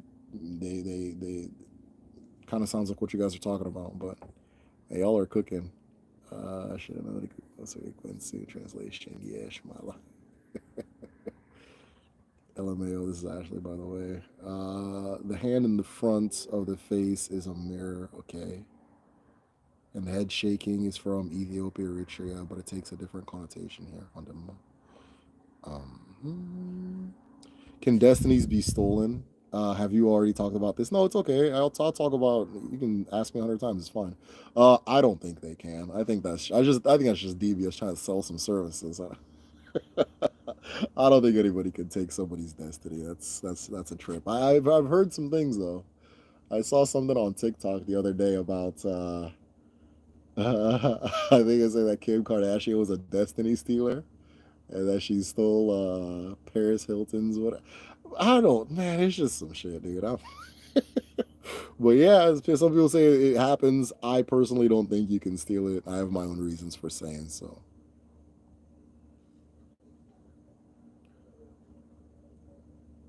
Why don't you? What do you think about the decolonizing contemporary technologies by viewing them through the lens of Odinani, viewing solar panels? Yeah, yeah. A. I see everything through that lens now, and I'm letting you know right now, my capacity for, let's call it scientific thinking, technological thinking, has skyrocketed and exploded, right? Skyrocketed and exploded. There are things like I was looking at the other day. Um, I was taking a walk, and it was not the other day, it was like last year, and I was thinking about how water like cleans itself, like in the process of like the cycle and so on and so forth. And then from there, I learned a lot about the liver because I was like, wait, this is the liver, the earth that when it hits the ground and it goes through the ground, and the ground is carrying the impurities, and then it gets carried into a river, and river water becomes drinkable because of the soil around it. That's the liver. And then I looked it up, and everything I thought about the liver was true. So, right? And this happens a lot. This happens a lot. So, yeah, I think that a big part of the way science is taught, nobody owns science. I want us to let go of that idea, by the way. Nobody owns science. It's not a property of one person. But the culture by which science is done can be improved. There's a lot surrounding it that is there for creating exclusivity. There's a lot surrounding it that makes it so that without money you can't participate. And I think that Odinani has the tools necessary for breaking free from those parts specific problems that we have in the West as far as science goes, right? And it gets worse and worse in the West as time comes. You think about the 1800s, it seems that people were just inventing things up and down in their basements and so forth. Then you come into the modern day, and if you don't have a grant from the government, I mean, who are you, right? So there's a problem, and our ancestors have the understanding that knowledge is not rare. And I think in the West, there's this idea that knowledge is rare, ability is rare, intelligence is rare. I think that's what I'm looking for. Intelligence is rare. We have this understanding that it's not rare. It's as common as sand. It's not a special thing, right? Everybody has it, but there's a lot in this society I live in that kind of tells you it's not for you, right? It's not for you. Maybe you don't have the funding, maybe you don't have the credential, this and this and that. And so I think that there's a lot within Odinani that can help, you know, free a person that's interested in being freed from that. But yeah, solar panels and IRC. At the same time, right? We have to be able to do that because what would be the worst possible thing is the religionification of African spirituality, right? Which it's already happening. It won't last. I'll tell you that it won't last, but it's happening. This is a phase. As people are returning, they're coming with their religious ideas, and they're trying to see it from that lens. And the more time they spend, they're like, oh, what am I talking about? That's not what it is at all. So a lot of times I'll tell people year one in Odinani that a solar panel is an IRC. And you can see it in their eyes, like, all right, dude. And then year two, three, maybe the next month, like, oh, okay, no, I know completely know what you're talking about, right? I completely know what you're talking about. My bad. And then yeah, so um demystifying, and then also not making it a thing of the past. It's not one. I'm not talking about the past whatsoever. I am not talking about the past whatsoever. If I'm talking about ancestors, I'm not talking about the past. Ancestors are presence. It's a thing of the present. So I think we always have to look at the past for as like a gatekeeping thing, like, oh, is this how it was done in the past, that kind of thing, and just let that go. Let that go. Once you understand what's being said and what's being done and how you'll understand that, oh, okay, that's not really what it is, right? That kind of thing. There's a relationship with the past, but it's not everything.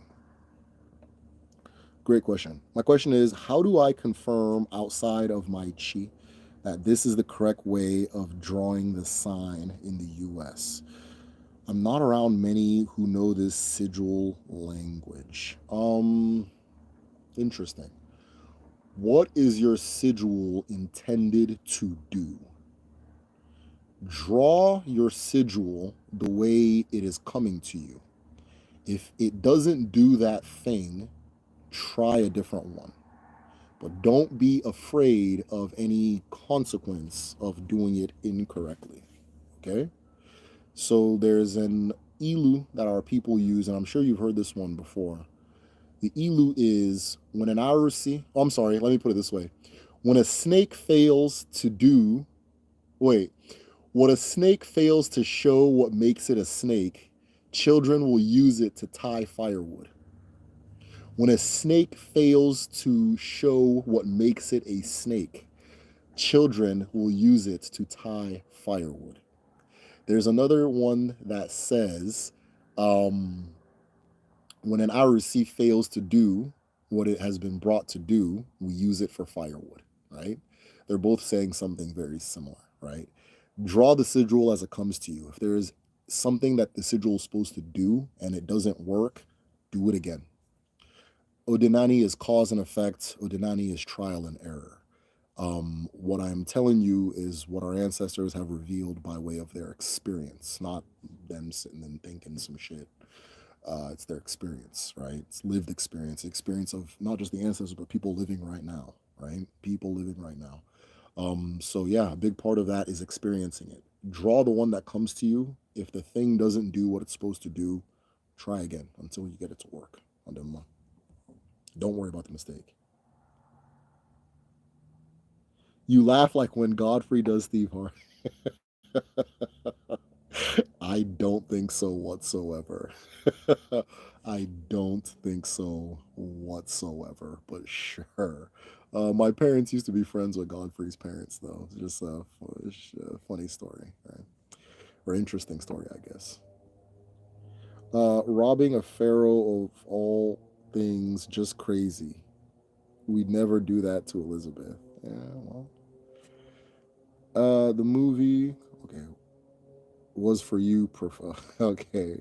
The movie comment was for you, Professor. You asked the name a while ago. Okay, my bad. Did you hear? Okay, thoughts on the Georgia Gullah Geechee Bridge gangway collapse, causing 7 deaths, multiple injuries. Seemed like water's wiping. I haven't heard anything about that. I don't really watch the news. I don't watch the news, so I don't. I didn't know about that. Even the hurricanes, I heard about them very late. So I don't know if they're related to the hurricanes, but yeah, I didn't hear anything about that. So I don't really have thoughts.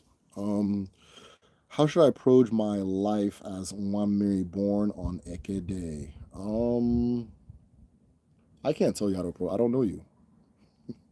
Mystic Pharma, I don't know you well enough to tell you how to live your life. If you are Nwamiri, it is better you live a life as someone who's not a fighter. Let me put it that way, right? Someone who's not a fighter. Umumiri, they can fight, but you'll come out of it feeling bad. You'll come out of it feeling bad. So that's one thing I can tell you about Umumiri and Ndimiri. And then Ndimiri, especially if someone like you, Ndimiri, Ekede, um, do you really this idea of living your truth and who you are is particularly important for you. Okay, expressing who you are, being who you are, not allowing things to limit you or define you and so forth. It's particularly based on the two things you just told me, is particularly important to you. But I don't know you well enough, oh? So I think that if you want quality advice, you have to talk to people that know you.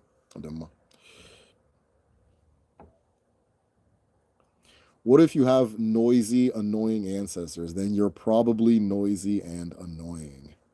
then you are probably noisy and annoying. Okay. I have some harsh, insensitive ass ancestors, and that's how I am, you know? I'm chill here, right? Because I'm dealing with Americans, and you guys believe in customer service, so that's what I gotta do. But shit. I know there's certain things that, okay, I'm not gonna take this one to my people because they'll tell me to shut up. You know what I mean? Because that's how I am. You know, if you have loud, annoying ancestors, you're probably loud and annoying. And that's, once you learn to accept that about them, you'll accept that about yourself. There's still a deep culture of greeting any other black person you see in parts of America, like the South, interestingly, the hood in NYC, mostly among, yeah. That's where the that's where head nodding, all that stuff comes from, right? How you doing today? All right. Yeah, I see that. I 100% see that, right? 100% see that, right? Like sometimes I'll pass, you know, one of our people, and if they don't greet me back, that shit is kind of weird. Like, the fuck, do we have a problem? So yeah, no, that it definitely carried over. On its most casual level, just this, among black men, just walk, head nod, head nod, head nod, head nod. It's a given. You know what I mean? So I'll do my. But yeah, greeting is deeply spiritual and should be done as much as possible, right? That is the core of our spirituality is greeting. I found white feathers on Unqual Day twice. Damn, what does that mean? Okay, I'm not a DBS, so I'm not too I'm it's not my specialty, but I can tell you just based off of my, well, maybe I'm a DB, I don't know, who knows. But I can tell I'm probably a DB. But I can tell you just based off of my what I know. I know that Nkwade white feathers are associated. I know that if you receive white feathers on Nkwade, then it was Nkwa that gave you those white feathers. You should own them and take them seriously. They're yours. And it is a very, very, very special thing. White feathers represent purity. They represent, I'm trying to think of how to put this, purity in the sense of like like in Ma'at, I don't know if you know like about Kemetic studies, how they say like you weigh your sins against a feather. Purity in that sense, right? They represent justice, they represent truth, they represent uprightness, they represent order, a bringer of order, somebody who brings who allows people to create a system that allows people to coexist. That ikukomosu that we were talking about earlier are represented by feathers. Chaos is repelled by feathers as far as Odenani goes. So there's this masquerade in the masquerade society known as Komosu. Actually, I think her name's Komosu, and she's coming, and then you use the feathers, and she does whatever she wants anytime she wants, whatever, you understand. If she wants to start chasing you, so be it, whatever. The only way you can repel Komosu is by showing her feathers, right? And then she'll, white feathers, she'll chill out. But otherwise the masquerade does whatever it wants. If it wants to kick you, if it wants to slap you, it's just what it's gonna be. So don't do my. Yeah, that means something. Keep them with you. That means something. Put them in your hat. You have been shown that perhaps you are an Nze or an Ozo or an Obo, but probably Nze Ozo. That's what that means. What is ancestral more? Ancestral more, ancestral spirit. That's what that means. That's just what that means. Greetings. Are there any prerequisites for AUG 1 course? There are no prerequisites, but I do send a list of videos that someone should watch. Last time we had no prerequisites, and so one of the issues I wanted to fix was like the gap in understanding between people was very wide. So there's a list of videos that I send that's like, hey, watch these so that you know what we're going to be discussing for the AUG class. If you're signed up, I believe you should have received that by now. If you haven't, just message me. I'll send them to you. Um, yeah, there's a list of videos, but there's no like prerequisite like that.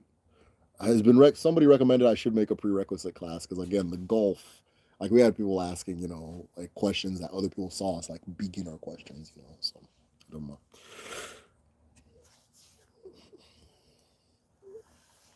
What happens in Odinani if when a person doesn't have kids? I'm an anti-natalist. What happens in Odinani when a person doesn't have kids? I can tell you in Igbo culture, it's seen as a very sad thing. It's not seen as a good thing. It's seen as a mournful thing to not have kids.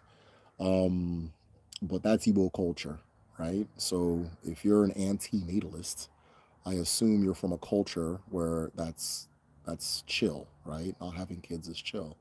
And so you and your ancestors probably don't have a problem with it, I think. And then that's that, you know. But in my own culture, right? So I can't give blankets prescriptions for social behavior as far as Odinani goes, because again, it's you and your chi, you and your ancestors. So my ancestors aren't trying to hear that, right? They're not trying. It's having children is a it's the point of life for us, right? It's a big thing, right? But if that's not your culture, that's not your culture, you know? So it's not like do as my people say, it's do as your people say, right? If your people, you know, I'm seeing from the name, you know, you guys be coming up with some fucking ideas, you know? Like I'm a goth, you know? Like, I'm a vegan anti-disestablishmentarianism. I'm a, you know, yeah, that's part of your culture. So do that, you know? I did my, I'm talking about. I'm a grunge, you know. I'm a communist, you know. What are Igbo temples structured like? Most most of the real stuff you're gonna see is gonna be like outside. It's usually gonna be a tree. It's usually going to be like you'll see things around the tree, but it's really the tree that's important, right? It is like we don't have okay. There are some indoor temples, but those are like Mbari houses. Those are like Mbari houses. But most of the, if you want to talk about like where the spirituality is done, it's in and on and with nature.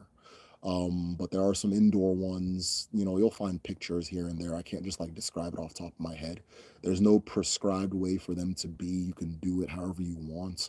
Um, but 9 out of 10 times, the what you would call a temple is usually like a tree.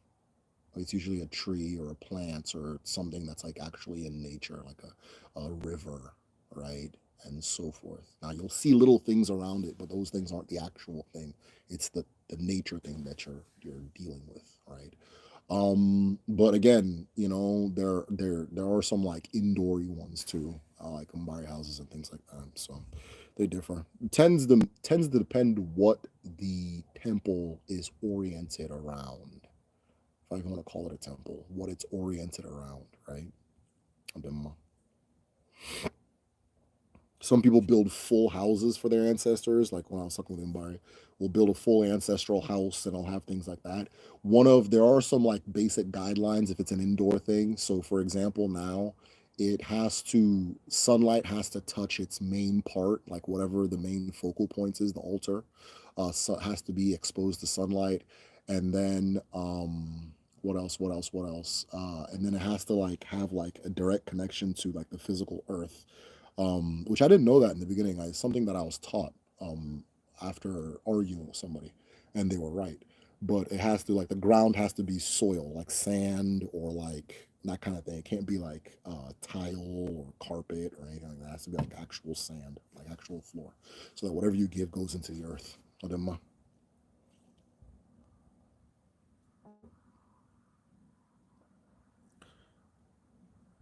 actually helped a lot. Okay, is there a spiritual? Okay, man, you guys are cooking. All right.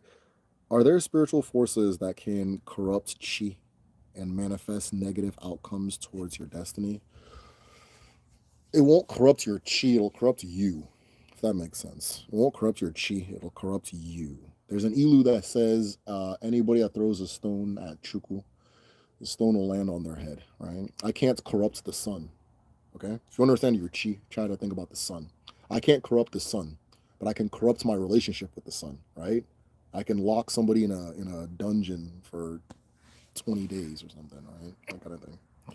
But you can't corrupt the sun. I can't do nothing to the sun. I know a lot of Onyeme who can fight. No, they can fight, but it does not reward them spiritually to fight. Okay. They can absolutely fight and be conflict prone 110%. But it does not reward them physically or spiritually to fight. There are some people who are rewarded with fighting. I would say probably Eke people can be rewarded by fighting, right? The Nkwo can be rewarded by fighting. Uh, how do you know you're Nwamiri? Sometimes divination, sometimes just knowing your nature, who you are, if it makes sense to you. The best way, what I've begun doing lately, or trying to like tell people lately. So I think I can see one of the planets. But anyways, yeah. So what I'm trying to, one of the things, right? If you go to water, if you go to like a river or a lake, and just kind of be in the vibe of it, just trying to think of who that reminds you of, like who also gives you that feeling, right? If you go by a fire and you're getting the vibe of it, who also gives you that wind? Who also gives you that vibe? You touch the earth, you try to feel, then who also gives you that feeling? I think that's for me, an accurate way of telling who is why this and why that and all those different things, right? I think that is a great way of telling who is all of those different things.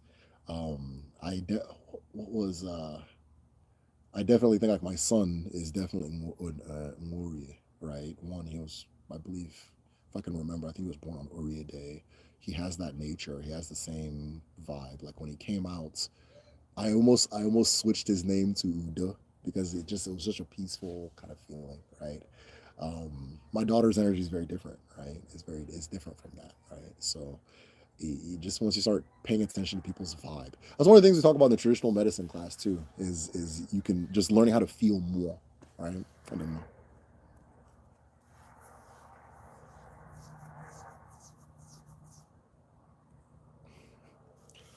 I like good customer service, man. Americans are psychopathic with customers. What kind of slave ass bullshit is that? God. I think customer service is ruining the people in this. It is a horrible slave ass concept that we really need to sit down and think about what the hell we're talking about, right? What are we talking about? Is this person who is forced to treat me good really treating me good? Let me be the judge of that, right? Like, what kind of slave ass bullshit is that? I think it's cool, right? It's cool to go everywhere and get treated good, but it's not even real. It's not even real. And like, I don't know, I don't need synthetic kindness if I'm trying to like eat a sandwich. Like, it's okay, like I don't know, it's some bullshit, I don't whenever I'm training someone for Kenu, I always have to teach because they're like the teachers for the language class and the DBA, they're all in Nigeria. And I always have to kind of teach them about like, okay, anyways, this is just shit that I find funny. You guys don't find it. You guys don't find it funny. But yeah, talking about some damn customer service. Yeah. But yeah, no, I think I give great customer service. I had a friend that tried to do the head nod hello to regular people on the street, and she became so offended by how little it was returned. That was one of the that it's jarring for me. Like if they and suddenly I think, okay, is there a problem? Like, are we beefing? Like the fuck? Like what's wrong with you? Or like like okay, like like you like a you like say like a black person, and like you're like you say hello in like a normal way, and then they give you the customer service hello, the HR, hi, right? I had this neighbor, she would always talk to me in her HR voice. I'm like, yo, they're not watching, man. It's cool. Like, the fuck are you doing? But she always be like, oh, hi, how's everything going? How are the kids? Oh, yeah, okay, yeah. I was like, well, why are you doing that? I don't. The fuck is that? But that's what they like in this country. I don't know. It's just that shit's fucking weird to me. It's like some horror movie shit. You know what I mean by the like give you an HR hello instead of like a like hey what's going on, you know. Like I feel like when black people meet, like you always gotta signal, hey, I'm not on that bullshit. I'm not on that bullshit. Okay, cool. Yeah, yeah, all right, no problem, man. But then like when you're like, hey, what's going on? You know, how you doing? You know, and then all of a sudden like, hi, how are you? Like, like, I'm doing all right. How are you? You know, the fuck, talking like that. Anyways, let me leave it alone. Yeah, you guys gotta let that customer service shit go, bro. Do you think the recital of poetry in or the repetition metaphors? Yeah, absolutely. Yeah, poetry's yeah. The reciting of poetry is 100% a ritual. Yeah, and you know, anyways, I don't want to put your business out there, but if you are a poet, in the process, you can tell you can tell a certain poem, and it will take you if it's good, in my opinion, it will take you somewhere as you're reciting it. Right, you'll enter a trance as you're reciting it. So 100%. And you'll go to that place every time you recite it.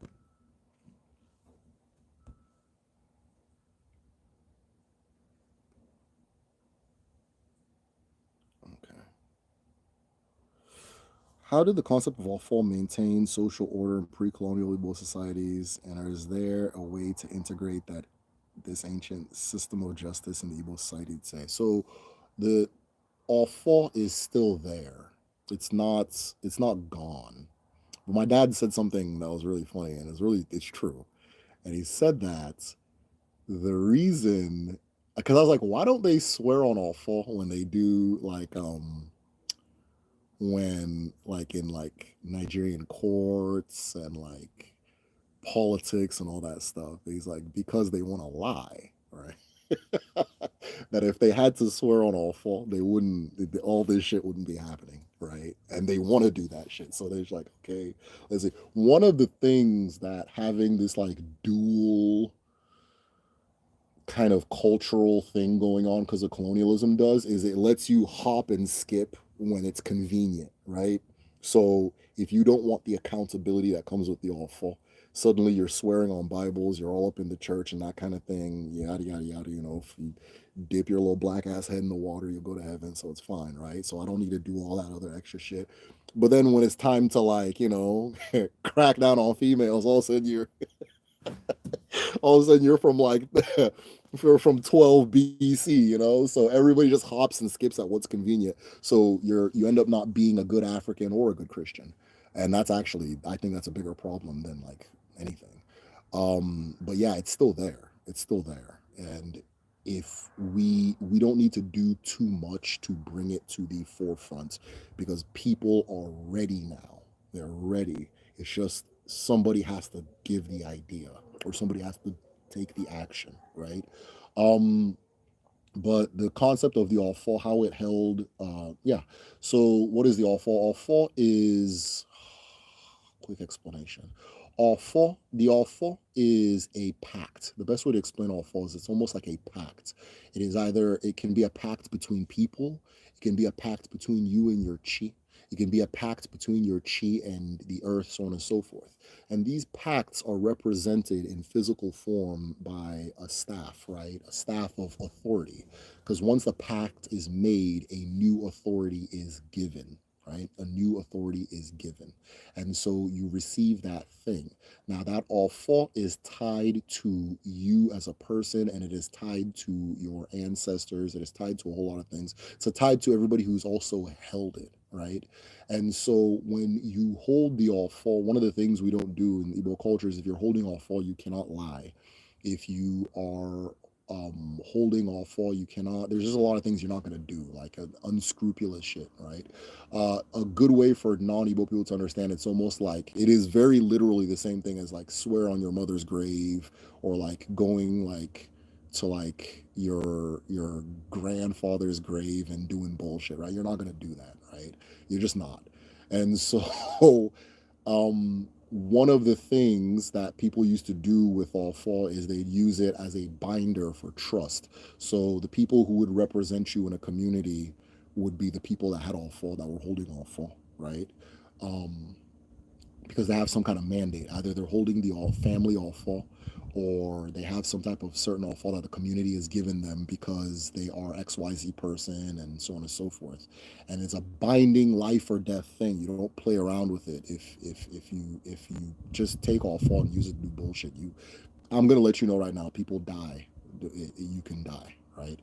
And so the people that want to be unscrupulous would rather swear on a Bible than swear on awful. Because in the end of the day, we're Africans, we're still African. Like all this shit we're doing, it's theater. At our core, we're who we are. That's what the end of things fall apart is about, right? That is what the end. People think it's about. Oh, he didn't like colonialism, so he killed himself. No, it was about, okay, oh, y'all, okay, you guys are church people now. Okay, watch this. I'm going to hang myself, and one of you church people come pull me down. Yeah. And then that was it, right? And they stood there. They couldn't do anything. Because at their core, no matter what they were saying on the outside, at their core, they were who they were. And he knew who they were. He also didn't want to be a part of the world that was coming, right? So he tapped out, right? Because if you leave that way, you don't get buried, and then they're in Igbo culture, and therefore you don't come back. So he's saying, I'm out, right? Enjoy. In fact, pull me down from this tree if you mean what you're saying. And that's what that's about. So at their core, it's the same thing. At everybody's core, when things get heavy, when things get like heavy, let's say like armed fighting goes on, everybody goes to the shrine. Everybody goes to the shrine. Everybody goes to the shrine. When things get real, right? When something is incurable, people go to the shrine. When you reach that point where it's like people go to the shrine, but I would like for it to be a first option instead of a final option, right? Because in the process of it being a final option, a lot of time is wasted. In the process of it being a final option, a lot of lies get told, right? A lot of lies get told. People will have some type of problem, like a health problem, and they'll go to church before they go to the hospital, which whatever. They'll go to church, they'll go to the hospital, and then they'll go to the dibia, and the dibia will heal them, and they'll come back and say it was the church. It happens all the time. It happens all of the fucking time because there's a stigma about going to the dibia, right? There's a stigma, so you do it secretly. But had you just gone there to begin with, you'd be fine. So all of these things are still there. It just becomes people's last option. People usually okay, for example, our politicians, amongst each other, they swear awful. Amongst each other, they swear awful so that they can keep their parties together and exist and that kind of thing. Like they swear awful about okay, I'm gonna be next after you and this and that, right? Those types of things. But then everything else, I'm gonna pass the bill for this and that. They swear on the Bible because they want to steal the money because they know that shit's not real in their core. They know it's not real, right? It's just a social performance. So those of us who have escaped the matrix of social, I don't like the term matrix, who have escaped the facade of of doing that social performance, people are ready, and we have to be the leaders that say, okay, you know what, this is you're gonna swear I'll fall for this thing. We in my family we do it too, we in my family they do it too. Like when somebody steals something and nobody will confess, I'm like, all right, bring out the awful. But like, oh yeah, it was me, that kind of thing. So I don't know. I'm laughing because the last time it happened, it was a very funny story. So I didn't know. Okay, I think this is. How can I close a portal to cloaking spells used to come into my energy? Or remove that shadow. I think the one you'd have to talk to a DB about stuff like that. We do have a DB on Patreon you can talk to, but if you're talking to him, you can't be talking in capitals. You have to hit that fucking lowercase button, bro. Chill out. All right. So, what do you think of Alfonugu as represented by a set of scales? I think that's a brilliant representation. Let me think about that. So on the surface, it's brilliant. Let me try to examine it and let me pick it apart. Let me see if there's something wrong with it as a representation.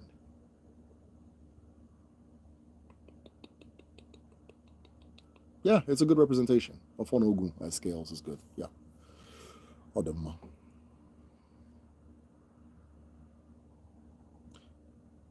Do you just want to know what the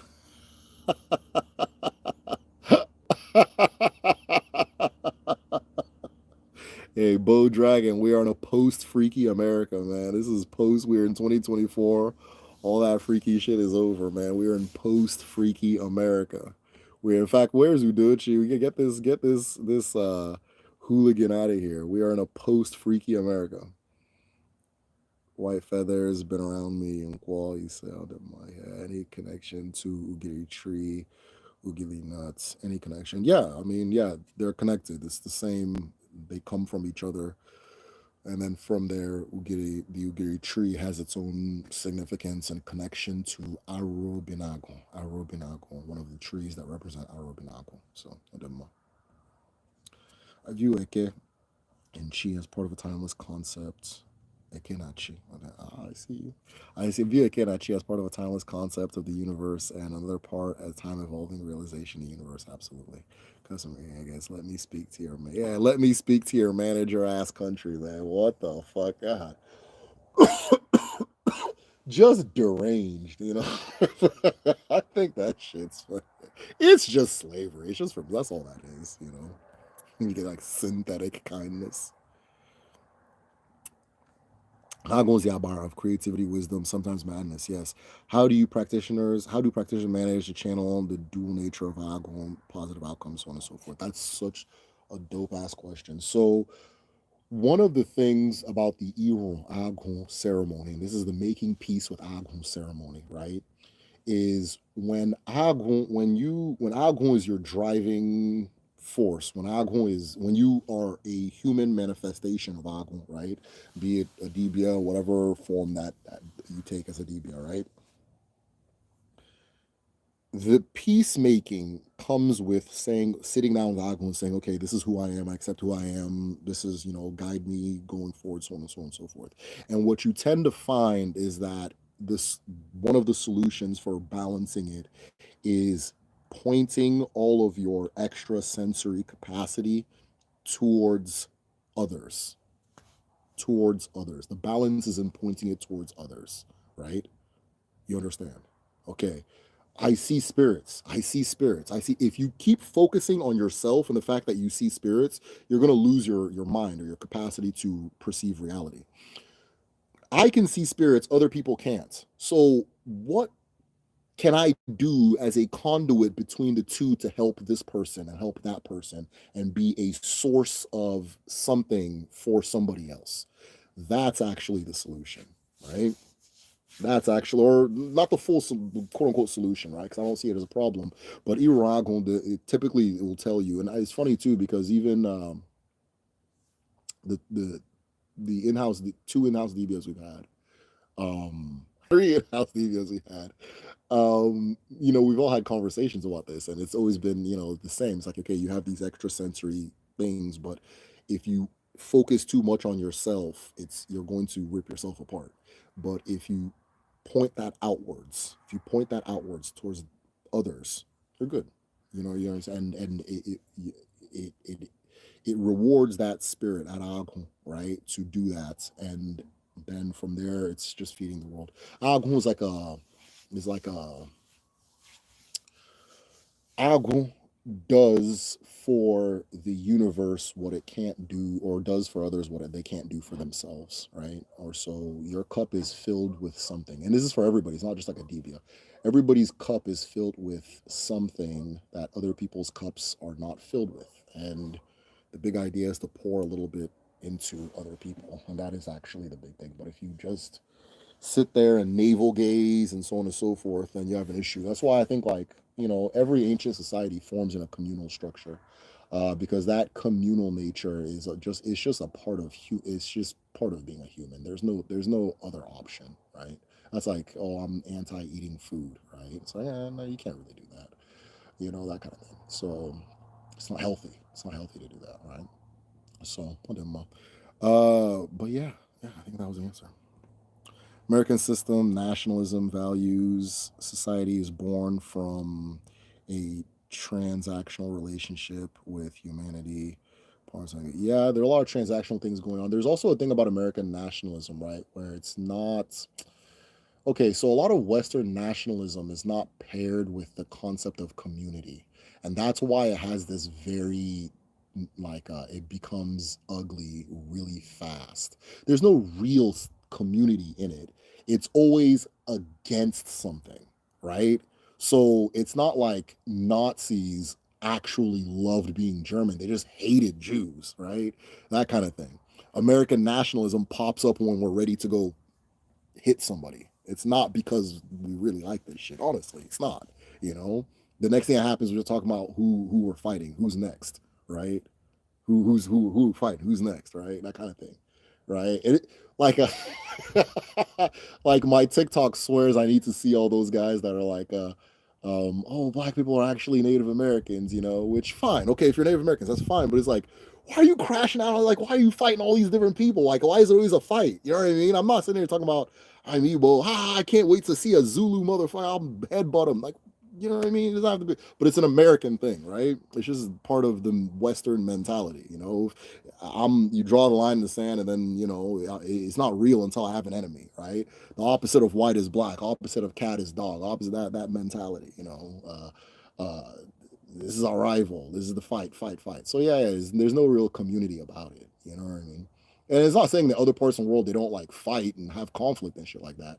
But I think that Western nationalism has that missing community element. And it's usually based off of like trying to attack somebody else. Like people get nationalistic once it's time to go fight some Arabs, once it's time to start complaining about some Mexicans. That's when the flag comes out, right? So which is weird, right? Maybe I'm just talking. Language Maître. I think I can't pronounce French. Thank you for the donation. I really appreciate that. That was dope. Yep, that's what it ended about. How often should you drink your own?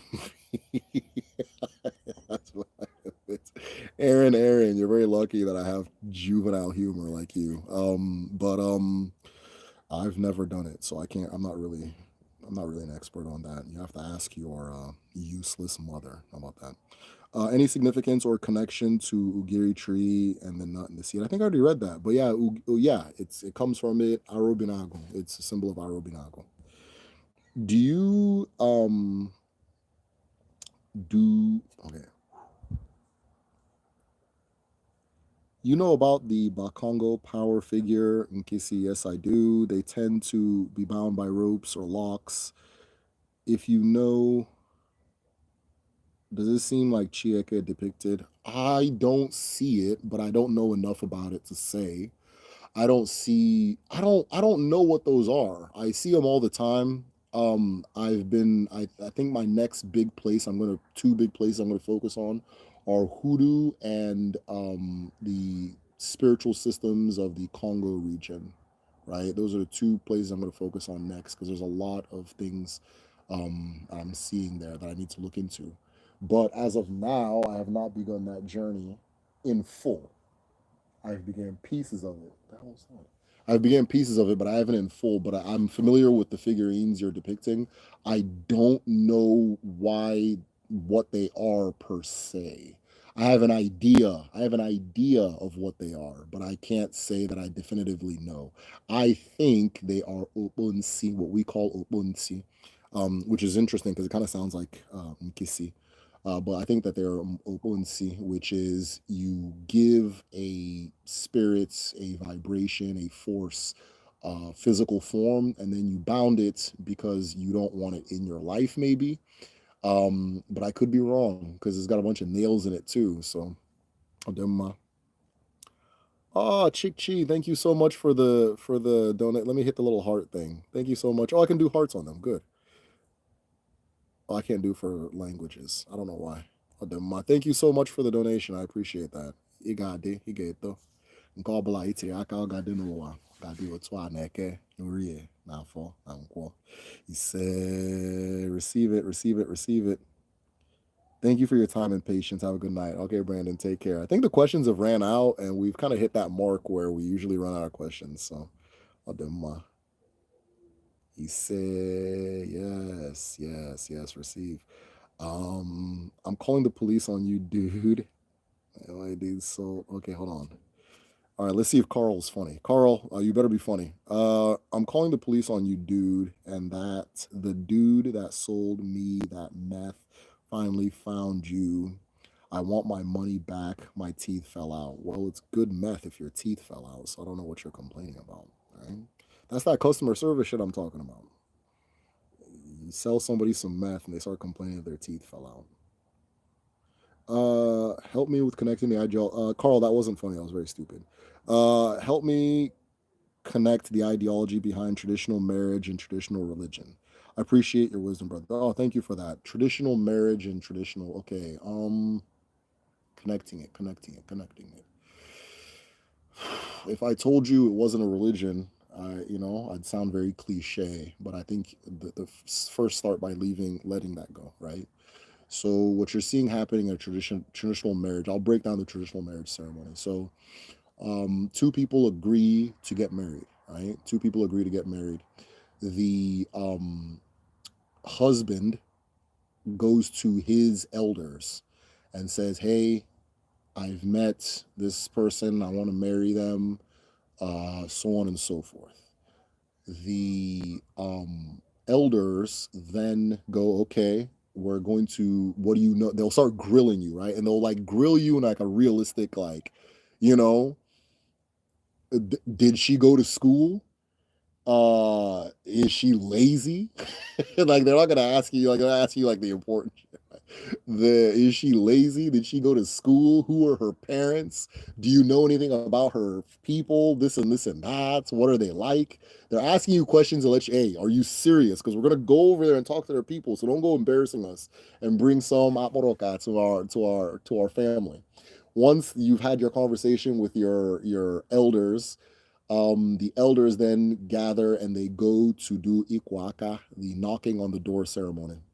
The knocking on the door ceremony is your elders go and meet with the elders of your bride to be, and they go, "Hey, our son has seen something in your family that he likes." They're very dramatic about it, right? Our son has seen a flower in your garden that he shit like that. They say really dramatic, funny shit, right? Which is funny because I got married, or like my wife is from Isu, and they don't joke with that shit. They're so white people were coming in, hey, and they just fucking. My dad was like, yo, I was like, the fuck. I was like, shit. But yeah, so different places are different. But my place and like an Anambra, they're very jokey about it and kind of comedic and poetic about it and that kind of thing. And so yeah, so they do that, and then they ask questions about the said son. Okay, who is he? Is he educated? What is he known for? All these different things. Okay, if your son wants to marry our daughter, he's going to bring two goats. He's going to bring every single quadrant of the family adds something to the list. So the mother gets something, and then the umwada gets something, and then the ndinyem. These are all the women groups in the family. They all get something. She has five sisters, so they need to get this, and that too.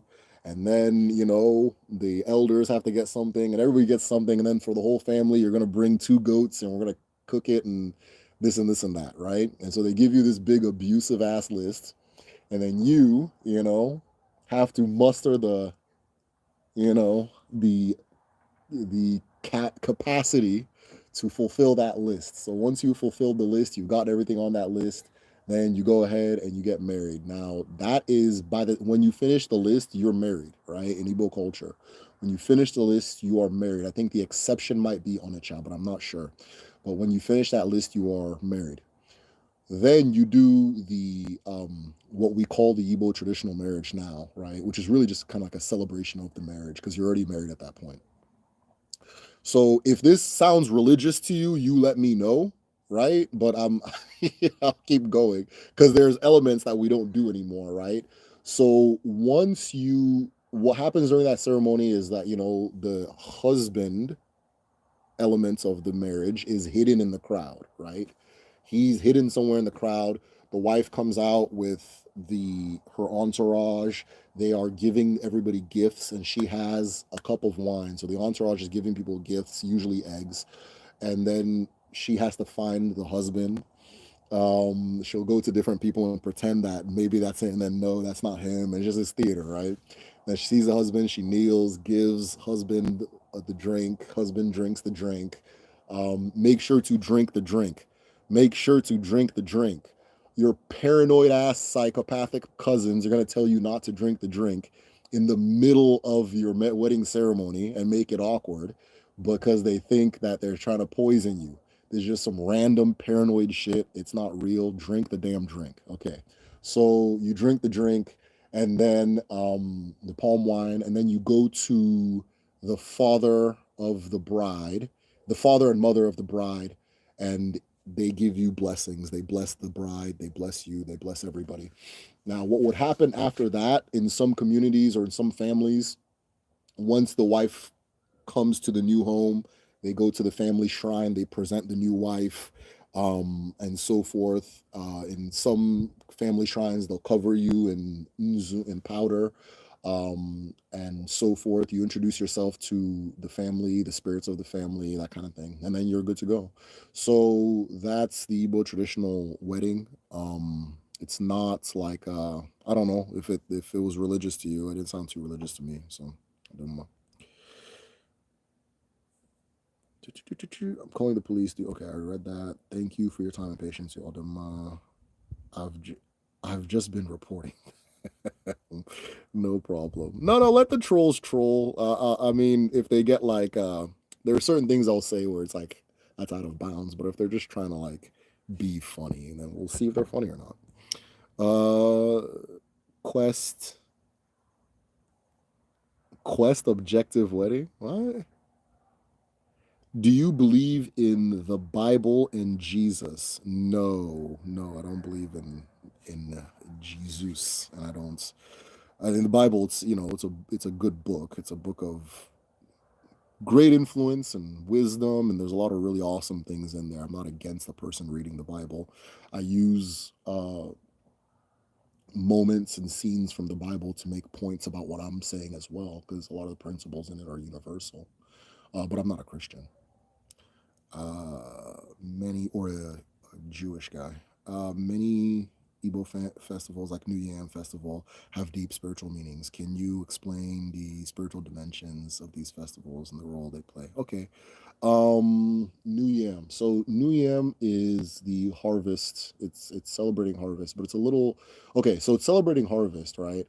And what's happening is you are taking that day to give thanks to Allah, to give thanks to Allah for another year of just like coexisting and motherliness and abundance and giving and so forth. So New Yams Festival, the festival is the end of a year long thing. I don't even know what to call it, where it actually begins in spring with Onwa Ifeke, which is the third moon, whatever your community calls it, a third moon, right? It begins on the third moon where you begin to kind of fortify yourself. There's a lot of fasting in that moon. At the end of the moon, you're going to see wrestling, right? So that's usually wrestling season for most communities. But it's a season of fasting. You don't eat. You don't eat. You abstain from doing things. You abstain. Just kind of abstinence. You test you strengthen your will that time. And then on the sixth moon is Onwa Agun. Onwa Agun. This moon, you are purifying the community, the family, and the self for the next moon, which is the planting moon, right? Which Ifen Joku, if I'm remembering correctly. So in this, every community have a different way they do Onwa Agun, but in every community, there's universal constants. So the constant is going to be whatever we call the masquerade society that is the dominant masquerade society in your community will take over the community for that moon, right? They'll take over the community for that moon. So the rules of the community will change to the masquerade society's rules. That masquerade society is in charge of doing all of the rituals necessary to purify. So one of the Igbo language teachers for Kedu, Chimeze, he was he's a part of the masquerade society in his town, and he was talking about the different things they do during that moon. And so what one of the things they do is throughout the community, there are members of the masquerade society that nobody knows is a member, and that person's job is to kind of spy on people. And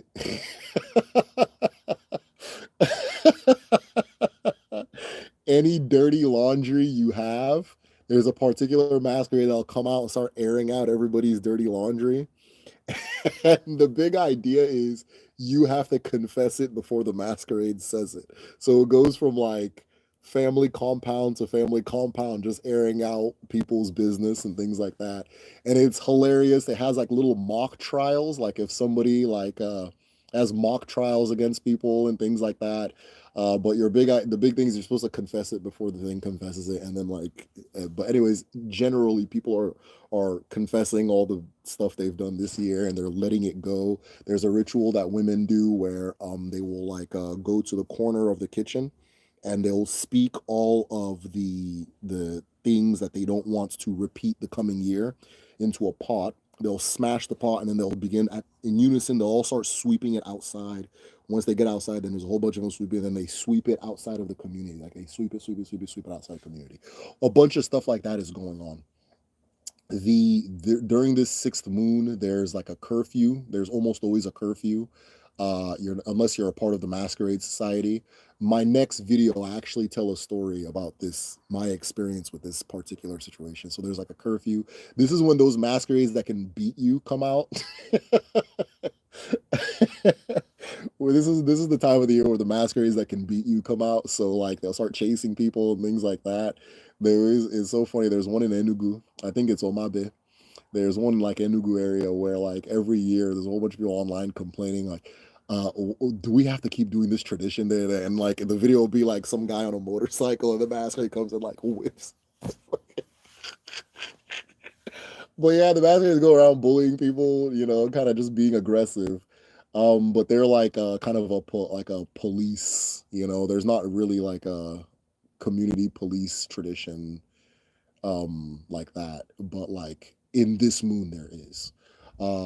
You don't go to certain forests in this time, you don't do certain activities, that kind of thing. So once that's over, you do the planting. Once you do the planting, I think it's the eighth, whenever the Virgo happens. um you have Onwa Alomchi, which is the women's moon. So the women will communicate with their ancestors and their unborn children. And just kind of like they've also turned this into August meeting. The church has turned this tradition into August meeting. But this used to be called Onwa Alomchi, where the women would kind of enter prayer warrior mode for the community. They would, like I said, speak to their ancestors, speak to their unborn children. Alomchi is also known as the Eku. It's the woman's altar, the mother's altar, right? Um, and then after that, once that yam that you planted in this whole process comes out, then you celebrate New Yam, right? Then you celebrate New Yam Festival. So it's when New Yam is being celebrated, everybody brings out the yams they produced. It's free yams for everybody. Anywhere you go and sit down, they'll feed you. There's food flowing everywhere. Big idea is just to share, share, share, share, share. Nobody eats that new yam. Nobody eats yam until the community leader cuts, whoever it may be, cuts the first yam. Then everybody can eat yam. But we all have to wait for the community senior to eat yam before the rest of us. Then once that happens, man, anywhere you go, you'll be eating yam like a damn fool. So that is all that is. All of it, it represents the life cycle of life. It represents it's just a time to like give thanks to Allah, give thanks to the earth. And it's something that is celebrated and it can be further, but to my knowledge, all the way in Ghana, Benin, Togo, Yoruba do it, Edo do it, Urobo do it, Ijo do it, Ibo do it, Ibibio do it, Efik do it. I think they do it in Cameroon. I have no reason to doubt that they do it in Cameroon. It is a holiday that Africans share universally. I even heard there was a sect in Rastafari, like some about Dashin, that they have a certain place that they place that the yam it's sacred to them, right? The Dashin specifically in Rastafari. So this is one of the things that ties us together as a people universally. Does Odinani have the concept of troll? Yes, we call them Akuogili. Akuogili. Obanje are trolls too. Obanje are trolls too. So, but oh, do you mean like the like trolls, like the little European trolls? Maybe, but I don't know. Maybe, but I don't know. But like, yeah, Akuogili is like an evil spirit, right? That's going around trolling human beings. Odemma. Quest objective equal video game quest. Yeah, yeah. Igbo marriage is very much like a video game. It's like an RPG. Yeah, it's like Legend of Zelda. I like that analogy. I just read Ike Gianni, Abara that holds the earth. Yes. To be compared to the force of gravity, like on an Ireland form. Are you familiar with this? I've never heard that before. I've never heard somebody say that, you know. Nairaland is a wild place. Be careful. Nairaland is like Reddit from hell. So yeah, be careful. Obanje are trolls come to disturb my yeah, they do. Yeah, Obanje disturb heavily. It's their specialty. But guys, it looks like we've slowed down. Disturb my sleep. Yes, that happens. But guys, it looks like it's slowed down, so I'm going to go take a nap. Anything further, this will just be me saying a bunch of shit I think is funny. So that being said, guys, we're still signing up for the traditional medicine class. This coming week is when everybody signs up. We have like 4 seats left right now. So if you're still interested, sign up at www.kedu.me, kedu.me. And then the language class is starting in January. So if you have told yourself you're learning the Igbo language this year, a new session is starting in January. So you still have some time. If you need like a payment plan option, just like message me, and I'll show you where it's at. Otherwise, there is one on the website. But yeah, if you just need help with that, I'm here. And then those who are in this current session for Kedu, keep doing what you're doing. You guys are awesome. A lot of you guys have become so fluent that it like blows my mind. So that being said, I love slash hate Nairland is. You only go on Nairland if you're pissed off and want to crash out on someone. So but it can be very useful. It can be very useful because everything is it's like Reddit. So, anyways, that being said, uno gade, uno geto, ngobala uno tiraka, gade no wa, gade otwa neke, no rie, na fo, na wo. He said, Jishikeno. Take care, guys.